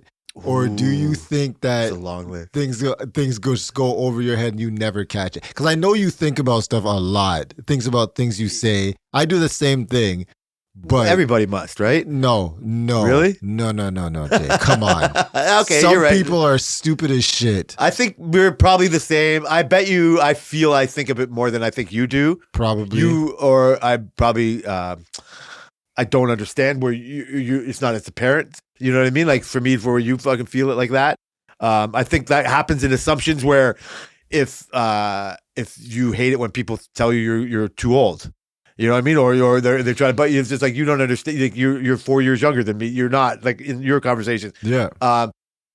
I think that, but when it comes to you and me, like, I don't know what, I'm so out of touch. That's just a natural, like, new age thing that I don't understand. That's like our joke with Twitter, like, what's going on here. Yeah. But when it comes to the work party or saying something, like overthinking of what you might have said, in general, it doesn't matter. In general, it's just like, oh, who was I really talking to? Yeah. Like, if it's a family thing, everything is forgiven. It doesn't matter, right? Yeah. In your best situations, it's like, that's what family are for. Yeah. You know what I mean? Like, with a friendship, it's just like, It's the same you guys, shit. how many times have I said to you, saying, oh, Brian, I discounted you thinking about leaving our work to have a position in another job. Like, I would never do that. We have nothing in common if that's what you think. It's like, well, that's just a generalized statement. Yeah. Like, that's not like what we have in common. Like, Yeah, that's not. yeah. And it's like, you know what? That was a misstatement. I think of something like more like I said something I didn't think about enough. You know what I mean? Before I opened my stupid mouth. Mm-hmm. You know me enough now. The people here listening enough know now that it's like, oh, that's what he does. You know what I mean? It happens. Don't Like, hold we it all against do you. it. Like, Yeah. and you can recognize it. It's if you like hang your hat on that. The thing about work and what comes is like, you have to. I don't want to be drunk because I have to live with my wife. I don't want to be drunk too much at the party, like, and have her pick me up because I have to live with her for the rest of the night. Yeah. And the whole next day and the whole year until the next party. It's at work where you don't want to have to come in and explain yourself like, oh, Sunil, Yeah. I wish I didn't call you. You're just trying to make fun of this story. Oh, could you imagine? You're just tying in. Well, can you? You could see it. That would And be the only way you worst. don't do that is removing yourself from that situation. That would be the worst. But I can see how it happens because you let it down. Danny at our work is a great guy. Like, yeah, Absolutely. for most, like, all intents purposes, there's not much bad I can say about him or whatever. What always dawns on me, and it doesn't just happen at the Christmas party when he's had a few drinks, but what comes so obvious when he has had those couple of drinks is this guy has anger Yeah. built inside. He doesn't have Illuminati anger. No. He has like, and he's not like an unfair anger. All this, he just has this kind of like just not understanding a situation or something going on, and it makes him angry. Yep. And when he's drunk, it's just like, fuck, Yep. I feel sorry for you that you're angry right now like this. Like, I want to get away from you because you're so angry like this. I can't share this anger with you like this. I want to, and it's just like, I don't hold that against him.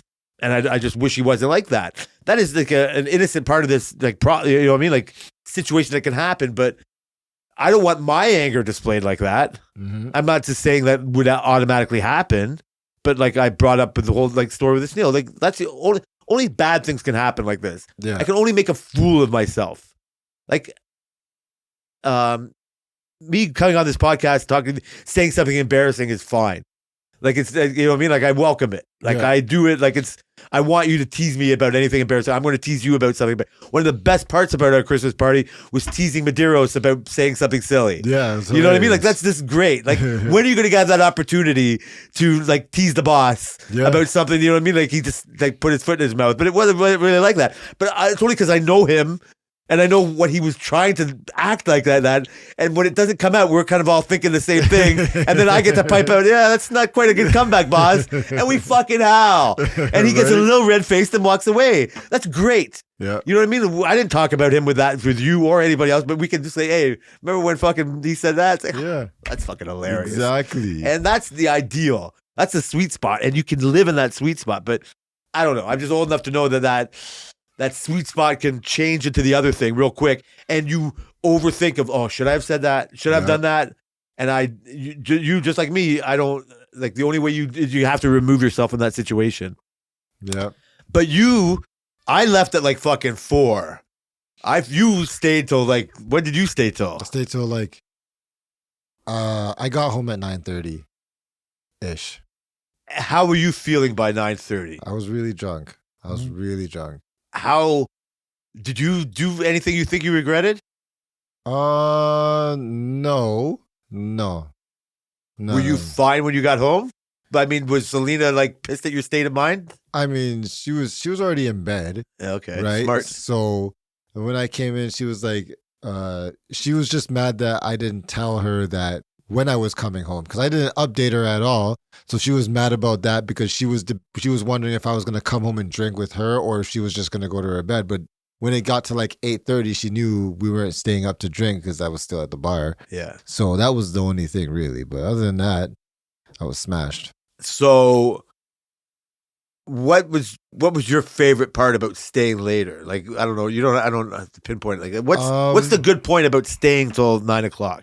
I got to have some conversations with people that you never really have time to have these kind of conversations with, you know, with like Sunil, with like Ryan, with like Mo, saying all the names right now, with all the people, and like they got to give me some insight and talk about certain things that, you know, you wouldn't really, nobody has time to hear during the workplace. Nobody has time for these conversations. There's so much other shit going on that you don't have time to sit down and just talk about certain things. It's also not a time. These conversations couldn't happen like before 4:30, 5:30, 6:30. No, the room has to clear. The alcohol has to set in, you know. I think that's where I like misuse and proper use of where the alcohol comes in. It's just like, yes, this allows this kind of to happen. I rest on that too much, you know what I mean? And have it become a hindrance, and I'm too drunk. But the sweet spot, like you said, like Mo, before it doesn't matter. He's the worst one to probably talk about. But Mo, the HR guy, I like him so much more than I did before. Yeah, and I had really no reason not to. I had great conversations with him before. I've even like embrace how his position and his job has nothing to do with what I do. Yeah, it's not even against what I believe. It's just like, oh, somebody has to do it. This is a whole new age world of whatever. Like, I don't discount what he does for a living. Yeah. I don't care how much he makes for doing what. It doesn't matter to me whatsoever. I could never do it. Doesn't mean I don't appreciate what it is. I appreciate how he comes at me. I can take it from an angle that it's all crossing T's and dotting I's. You know, that's like how he lives his life, to making sure like the proper thing is done. which you would have to understand, obviously. if somebody wants to do it. But yeah, how a company how life has to be lived like that. Yeah, for sure. And where it's needed. Like you said before, like we're so far behind the times. Like these revelations or these needs, like, yeah, people have been doing this forever. Yeah. I guess not quite but so I just thought of him in this certain type of way. But then we're talking shit. Like I have this, I have a Miami Dolphins jacket. And you'd be surprised at how easy that sparks a conversation. Like I've talked to your fucking painter at night about it. Talked to like lots of people, brought up fucking Brittany or whatever her name is. Like, oh, I'm a Dolphins fan too. Like it sparks a conversation for multiple reasons. And Mo, when I had this jacket, it starts talking about football. Yeah. And everybody knows I love fucking football.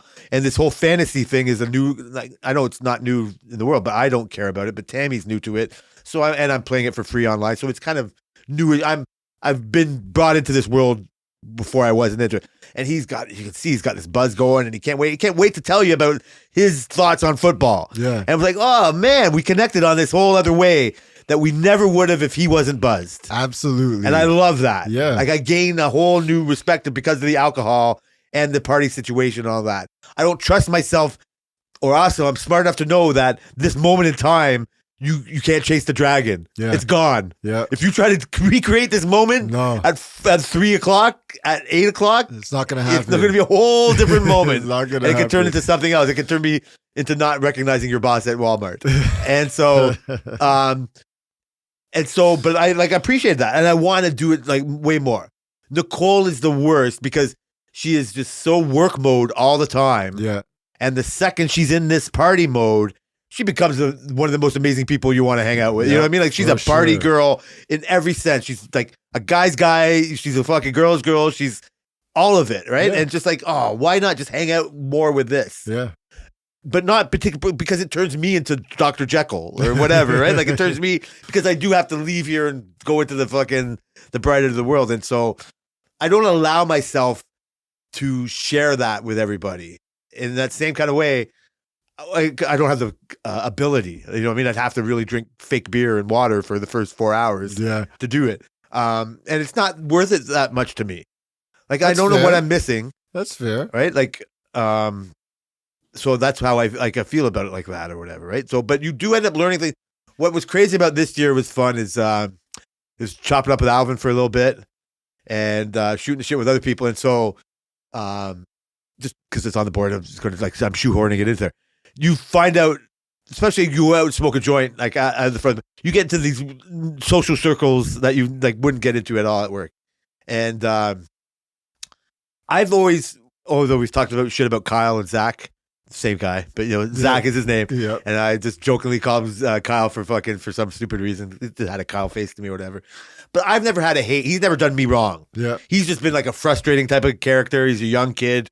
And, things don't always come easy for him, and he doesn't do everything the right way or whatever. There's more of a frustration for you, I think, with him in other dealings. But you've come up with him in the podcast type of forum, not when we've just mocked him for silly things he's done or whatever, but just like I've admitted that he would be the type of person I would shadow at one time. Yeah. Like, like reluctantly I would do it to help the company like you want me to because you're so good at what you do. And I was like, you know what, this would be the type of kid, like they never really pisses me off that much. He's like nice enough to me or whatever. And it's like, yeah, I guess I should call him by his right name and I should, do that. But it's never really come to pass. This is another lesson for kids. Just say yes and they'll never really bother you like that. So we're outside fucking smoking and not you, but I'm out there smoking and I got my Dolphins jacket on, bring conversations. And so Zach fucking says, yeah, my he's a big Dolphins fan. Because other people were coming and saying the same thing. He goes, oh, yeah? He goes, yes. He goes, yeah, actually, like, I'm named after a dolphin. I'm like, what? He goes, yeah, like me and my sister. And I go, oh, my God. 54. You're named after fucking Zach Thomas. Like one of the best dolphin ever. Mm-hmm. Right? And I'm like, fucking, oh, my God. I have so much respect for your dad right now. Not even him. He had no choice in the matter. He doesn't even know who Zach Thomas is. Right? Like he was named after a player. Like he's not playing now.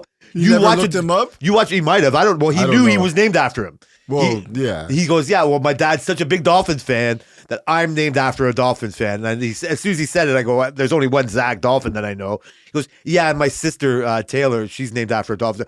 Jason Taylor, number 99. I have both of your fucking jerseys in my. Well, I don't have a Zach Thomas. That's crazy. And I'm like, God damn. I go, how do I not?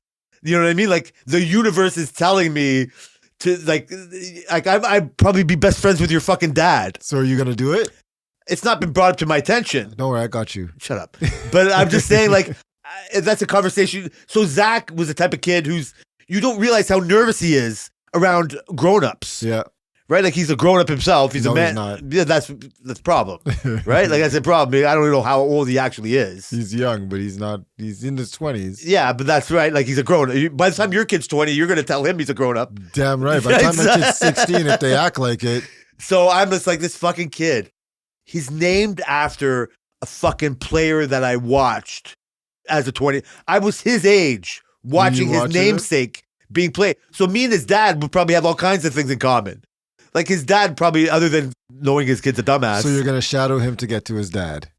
Maybe, yeah. No, I think I owe it to his dad to not do it. Well, isn't that crazy? Insane. I think you should do it. I'm gonna actually Shut up. No, I'm put just trying some to of my connect. efforts into it. I'm bringing in a work party story. I never would have known that about Zach. I would be doing that on Monday, but I can't call him Kyle anymore because I know this is his name's Zach. I have to be more respectful. So I learned that at the fucking party. That's cool. I didn't know that. I also it's part of the age circle of life thing. Like I thought, like, oh my God, I'm so old that this kid's named after somebody I watched. Talking with Alvin, just mentioned shit. He told me like he was a fat fuck way back in the day. We had that in common. Although I'm getting there now, he's not now. But and I was just talking shit, and he was talking about how he liked the company. It got into a weird way, and I was like, yeah, like I like sticking around more than I like moving around. And he's like, yeah, I used to be more moving around, but it's the kind of place I'd like to stick around. And I think, yeah, I knew that like from way back when I did co-op. And I said, I just mentioned the year. Like, yeah, we co-op in 88. And he's record scratch. He's like, bro, I was born in 88.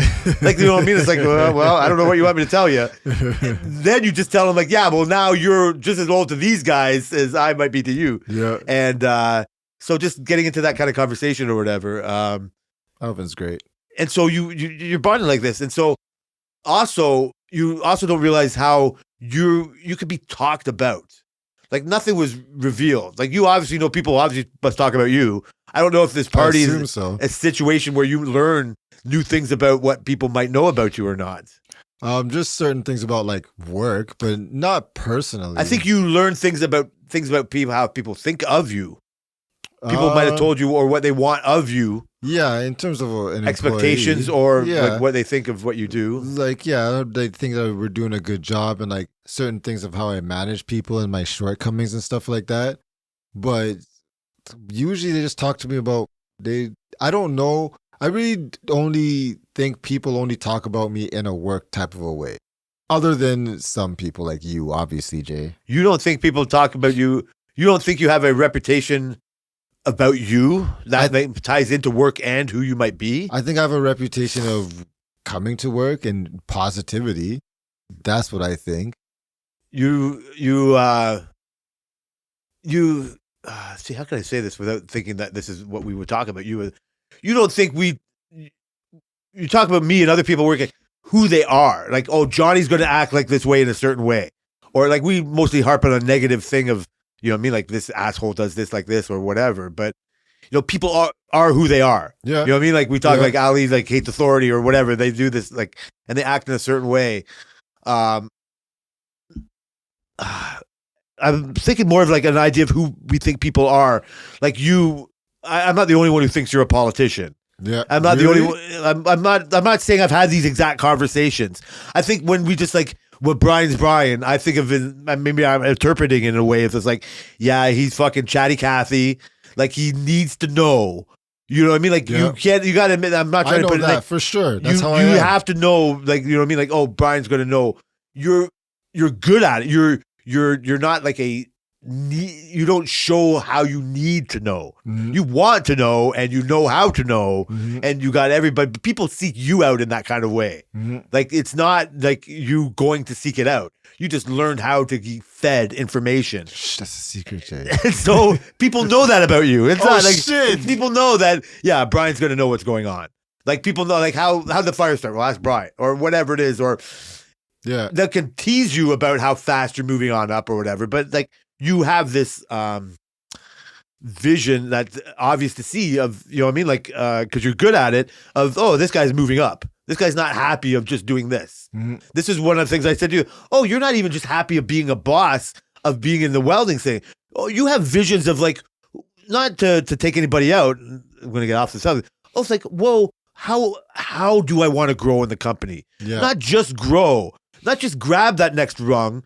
Just like, oh, what's the rung on the ladder beside me? Oh, what does this person do? That's And exactly how I see it. And I've never looked at people or the company like that. It was not confusing, it's not the right word, but it was a revelation to me that you could actually look at the party like that. Like saying, oh, I like how she does what she does. How can I do that? And I don't know if you look at it like that.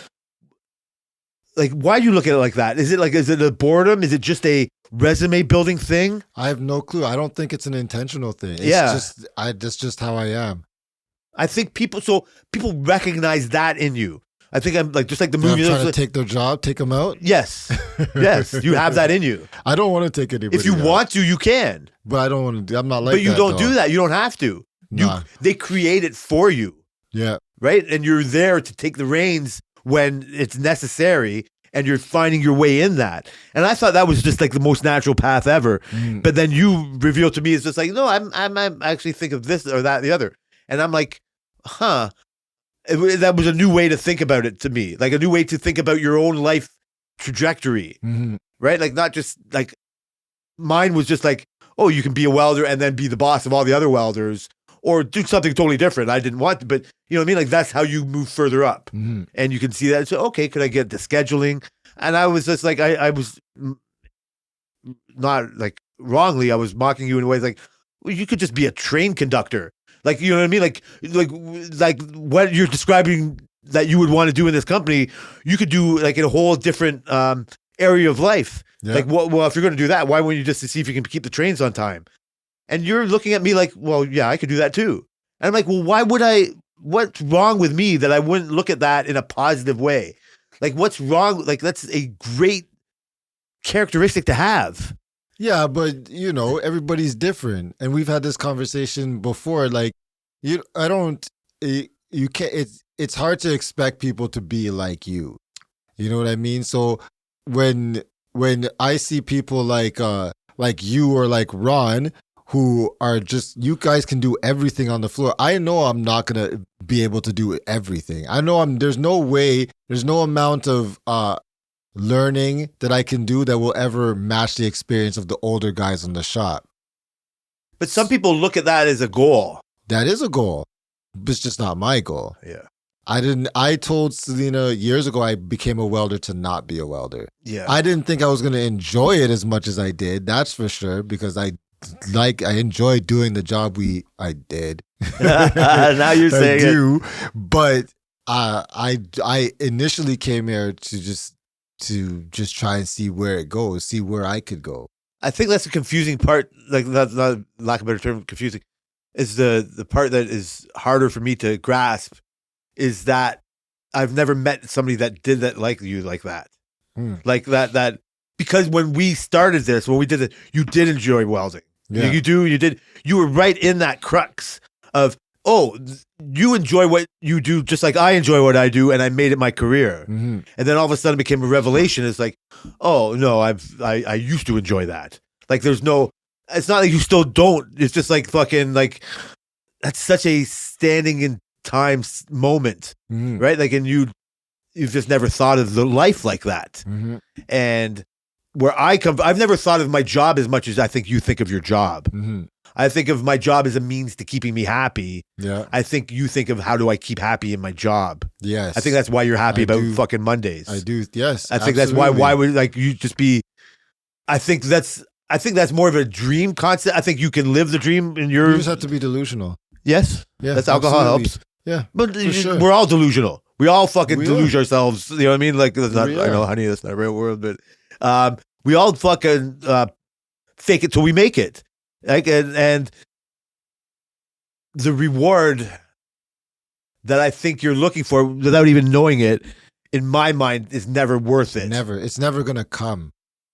The reward It is if you're not unhappy. It's never gonna. I'm not unhappy, I know that. so I'd be happy doing anything right now because, like I said, I'm slightly delusional. I make myself believe that Mondays is the best day of the week. Eventually, it's just a habit that there's no problem about Mondays, right? And now I'm just like that, so I'm fine throughout the entire week. But I don't think the goal that I chase, like the 7-year itch goal where I need to go do something else, will ever come. I don't think that'll ever come. I think if in order for me to stay somewhere, I don't even know. I don't have an answer for that. I don't know. I don't think you should. I think know. the two can't work together.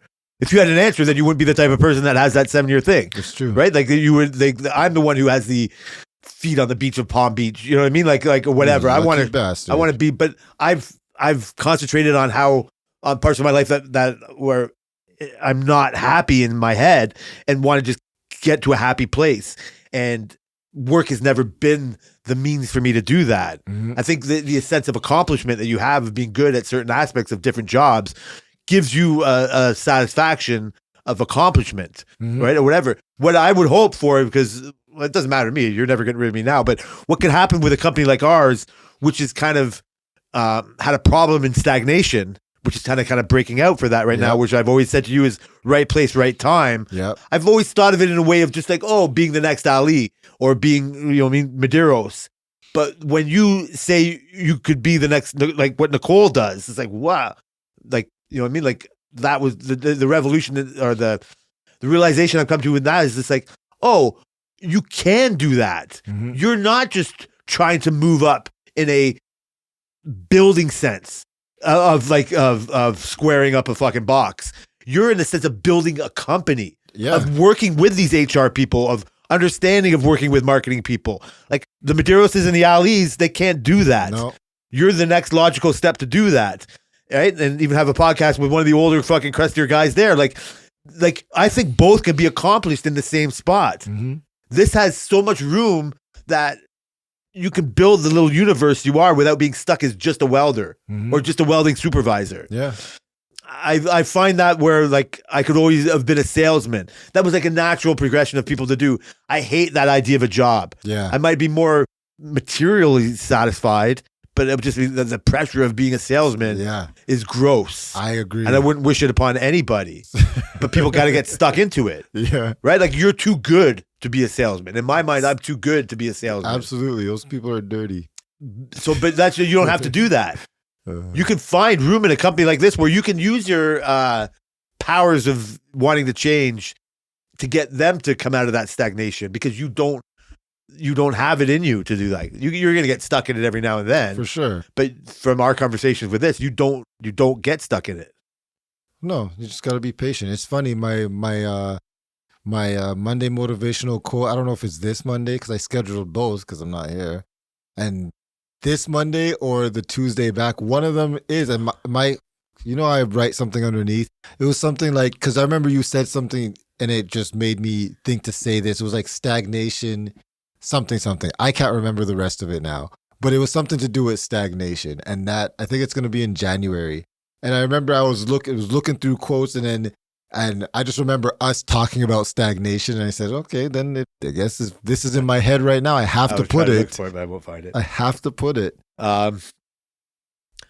Well, I know you're listening. Yeah. I mean, I get it. Like that's. So I butchered my point. We got to a better point. No. Don't be sorry. We got my fault more than yours. But when you don't understand what people think of you, right? Like you think people just think you're in this work sense.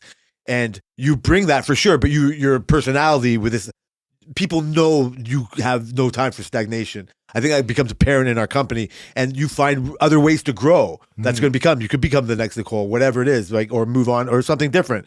And our company, like I said, this whole like the ground service thing, like they pivoted and they went a whole new thing. So they are ripe for somebody to have that kind of mindset.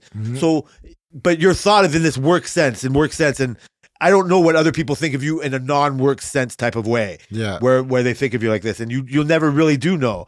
What's funny for what I learned or whatever is it's like you never know when people are talking about you until they tell you that like what they're thinking of you. Yeah. What you've talked about me or something, it's like people told you, hey, don't go talk to him. You know what I mean? Like he's grumpy, doesn't need to. you'll do it anyway, and so you end up here. So I start talking to people that had a couple of drinks, and then they say that, yeah, Marcel has told. So Marcel's got a big mouth. Yeah. So Marcel has been telling people all kinds of stories about me to people all over the years. Yep. Some of it has to do with work, but most of it that I heard last week or last year had nothing to do with work. And so we would just be outside talking with Zach and other people. And these are all young kids that they still play hockey. Marcel plays hockey. I played hockey with Marcel. I went from being a goalie to now having goalie equipment in my garage. Yeah. I haven't played for years. You haven't even put it on? No, I don't. I'm too broken. I need a hip surgery. Are you fucking kidding me? And so I've never thought of it at all. But Marcel has hockey stories about me for days and has told these guys. So every now and then you have a thing and you'll innocently enough be at work, right? Or with Jacob or even anybody else, like, and say, yeah, you know what, I was doing something like this and that, blah, blah, blah. And they'll go, oh yeah, I heard about that. And you'll be like, fuck, what did you hear? What do you know? Yep. And you'll say, but so I heard so many stories about that. And so they actually paint me more of a positive light. These were just like, oh, okay. Yeah. I don't mind these stories being told about me. Yeah. So I heard a couple of so my legacy of being a goalie is living on with these young guys because of Marcel. Felix Potvin over here. No, tying it in back. I'd love to be Felix Potvin. I do not want to fucking get off on this because I do it. So, Booby was a bit of a hit of the story of the podcast. Booby looked great. He was dressed to his nines with his fake glasses. Yep. New fresh haircut. Yep. And he knows how to be so. You wouldn't think of it because he's kind of awkward and every now and then, but he nails it. Yeah, he does the Christmas party right. Yeah, he does. He's really friendly with everybody. He takes all the pictures. He's fucking happy. And I don't know if every year I'll learn something new about Booby at the fucking part, but I learned this year that he makes his own whiskey. Yeah. He's got like a family tradition. They make their own whiskey. He says he's going to bring me some one time. 57%. Yeah. He's been saying it for years, though. He's going to bring me we have to call him out on that shit for sure. For sure. But he was like a happy guy. He's always been appreciative of like what you guys work out or whatever. But he gave me a hug when he left. That's how friendly he was. But he told you that he loves you. Yeah. Booby loves me. He was fucking like, we're talking. I love you, man. And he had no alcohol in him, even though he makes his own whiskey. Yeah, he had like one beer. So, what do you think of something like that? That Booby tells me he loves me all the time. He calls me on the weekend for no reason. Oh my god, he does love you. Yeah, he does. I'm not saying you shouldn't. I know we're all here. We all appreciate you. I can't admit saying the word myself, but you know what I mean. Like I was like, really? And so man. Thank you. I love you. Bye. Yeah.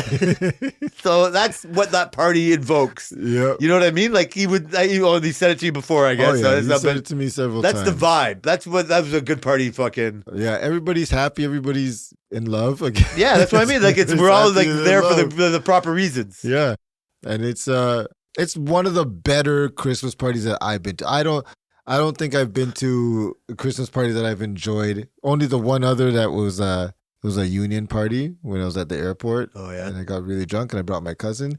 I've never told this story on this show, but this is probably my favorite company Christmas party that I've ever been to. These are fun. I'm glad that you didn't leave early like I did. I had a great party because I had this good time. Yeah, I left with a decent buzz. You didn't leave super early. No, I waited till you have to stay there till 3. Yeah, like all the prizes are gone by 3, and then the boss says that, and then a lot of the people that are on the outside of the social circles that don't like have podcasts. I don't know, they might, but like all the riffraff, they kind of just like leave, and it gets real like so. Almost half the party leaves right at 3 o'clock. Yeah, and then slowly it kind of shifts down. And yeah, like the easiness to stay there for another couple hours is right there. But like I said, we talked earlier. That's why I don't want to leave. But you are ripe for that part. That's where right gets to go. Like I said, like you don't overindulge, or you're too young. You haven't made the mistakes that I have made in my life. Not yet. You'll get there. But that's ideal for me personally. So Tammy came pick me up.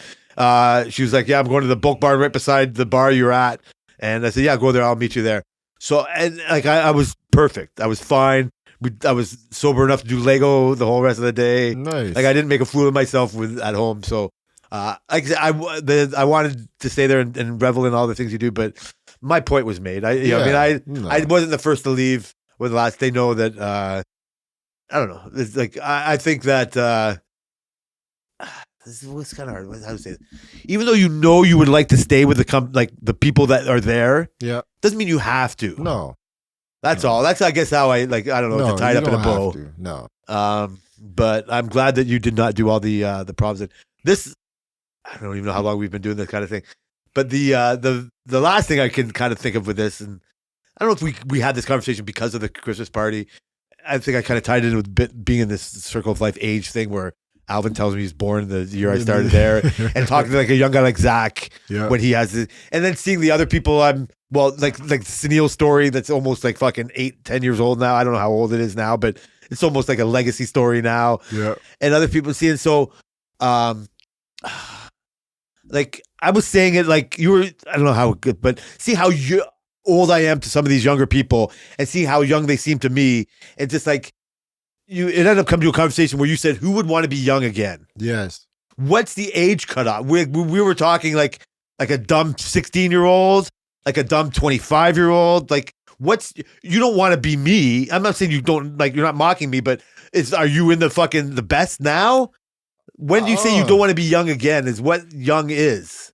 Well, would I want to be Kevin and sorry, Kev, sound confused to me, knowing what I know now? That's the thing. And it's like, when have you ever looked at a young person and say, I want it to be them? Unless the young person is extraordinary, nobody says, I want to be like that person.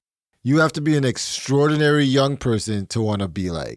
And that is not a goal for me. You know what I mean? I don't know if you missed youth yet. Like I'm broken. I don't have regrets. Like decision wise. Physically for sure. You can be like, yeah, it is to be young again. But it's not a goal for me to say, like, say if I'm physically I'm not with the speed, but neither is Bill Gates, and he's one of the richest guys in the world. You know what I mean?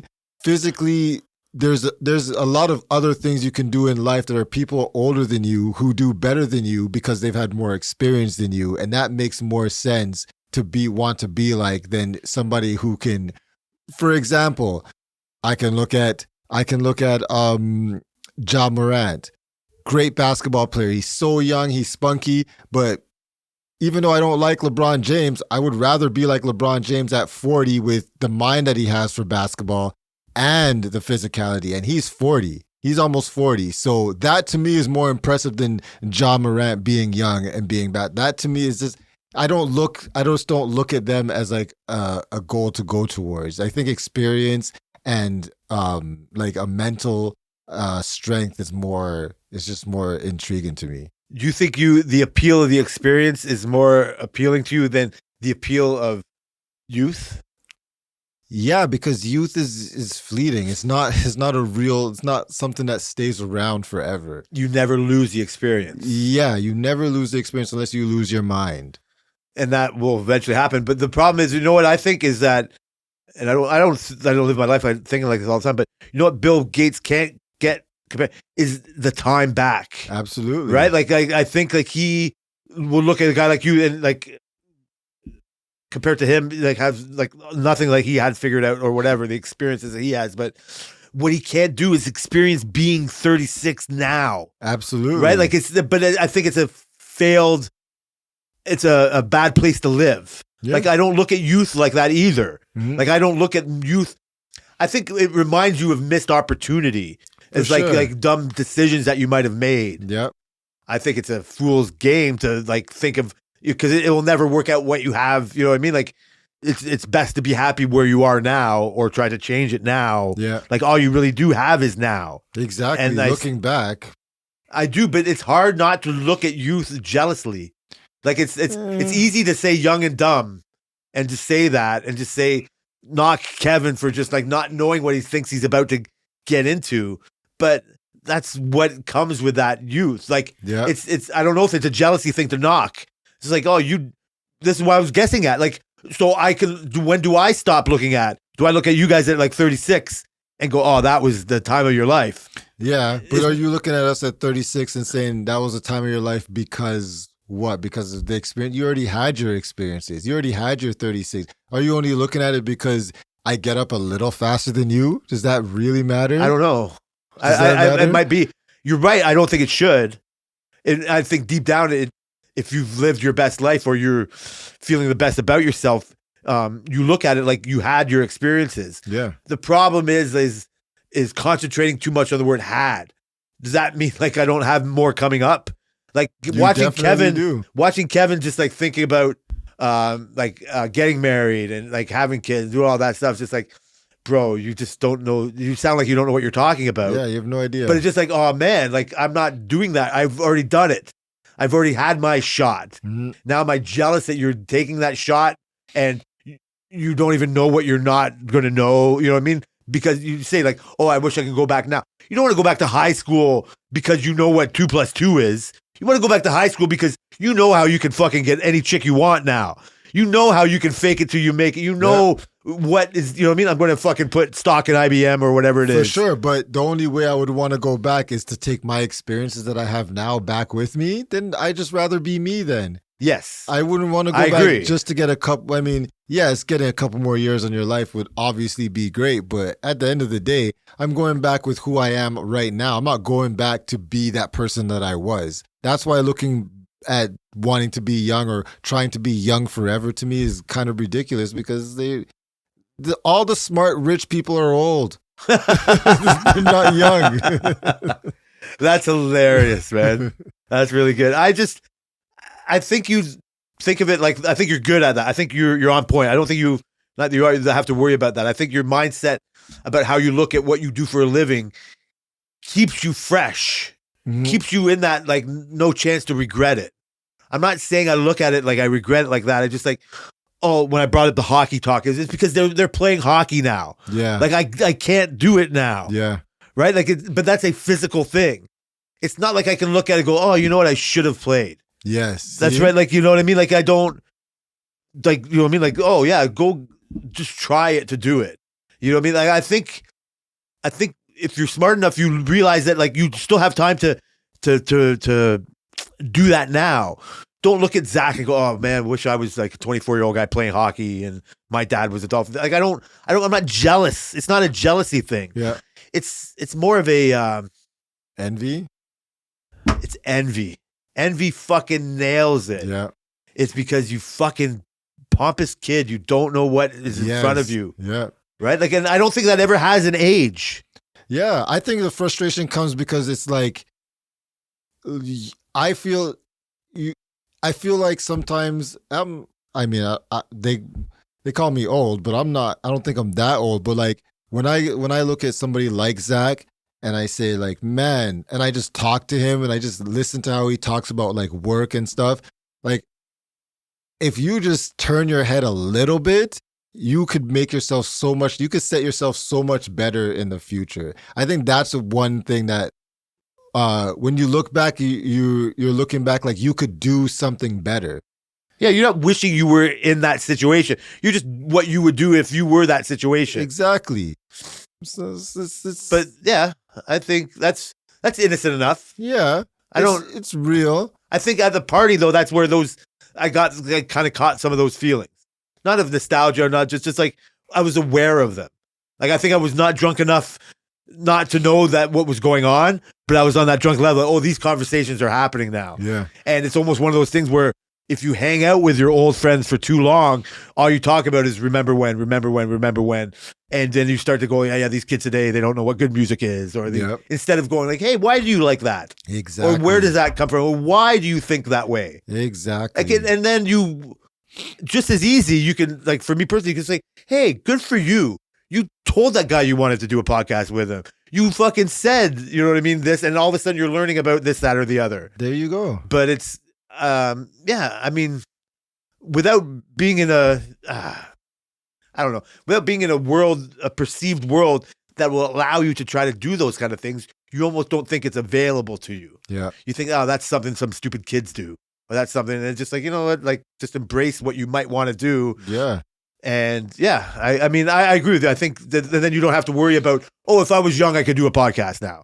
Or, you know what I mean? Like, oh, you just don't, when you even think when you're young and you see an old 40-something person in school, like a university, you know, Yeah. maybe, I was actually going to bring that up earlier. But that's what I'm saying. Like, you can look at him like, oh, this loser didn't know what they wanted to do when they were 25, or it's like, oh, admire the fact that they're like trying Just to figure it out. Yeah, when I was in college, there was a guy he was older, and he's like, I just wanted to learn this stuff. He's like, I got laid off from my job. I was just like, you know what? Maybe I'm going to go into this. And he's just learning something. It was something. I can't remember what he did, but it was something. This is TV and broadcasting was way left field than what he was doing. So is that something to mock? I mean, not now in this conversation. You just let it they're go. not mocking at all. No, I would never mock somebody. But for was there learning. a certain percentage of people that were teasing him as he's an old guy at school? I don't know. It's easy. Wasn't. I know I wasn't. Well, you're a mature fuck, so I don't know. Like, I don't know. I was just like, it's. Yeah, I was like, well, that's what. Who cares what people think of you? Yeah, like that's what I'm saying. Like, who cares? But this is where I'm saying, like, I didn't know people had I have a very positive, because of Marcel, I have a positive story about me as a goalie, right? Yeah. Like, because Marcel's told stories about me smashing people with my blocker, about fucking playing outside in the fucking cold weather. Like, it's a legend. This is not that important, but you know, I become a legend of my hockey ways. So much so that, oh, wouldn't it be great if we got a team together?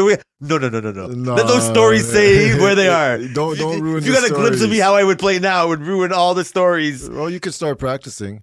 So I want to thank. No, I am not about. I got to get my fucking push-ups in. Never mind practicing being a goalie again. Yeah. One day, who knows? Yeah, why not? Oh, bro. Well, I think we might have left it all out there. We did. I want to thank everybody for listening to the Work Related Podcast. We are related by work on X and Yep. Twitter and all that good stuff. Absolutely. Thanks, everybody, and we'll get another one next week. See you then.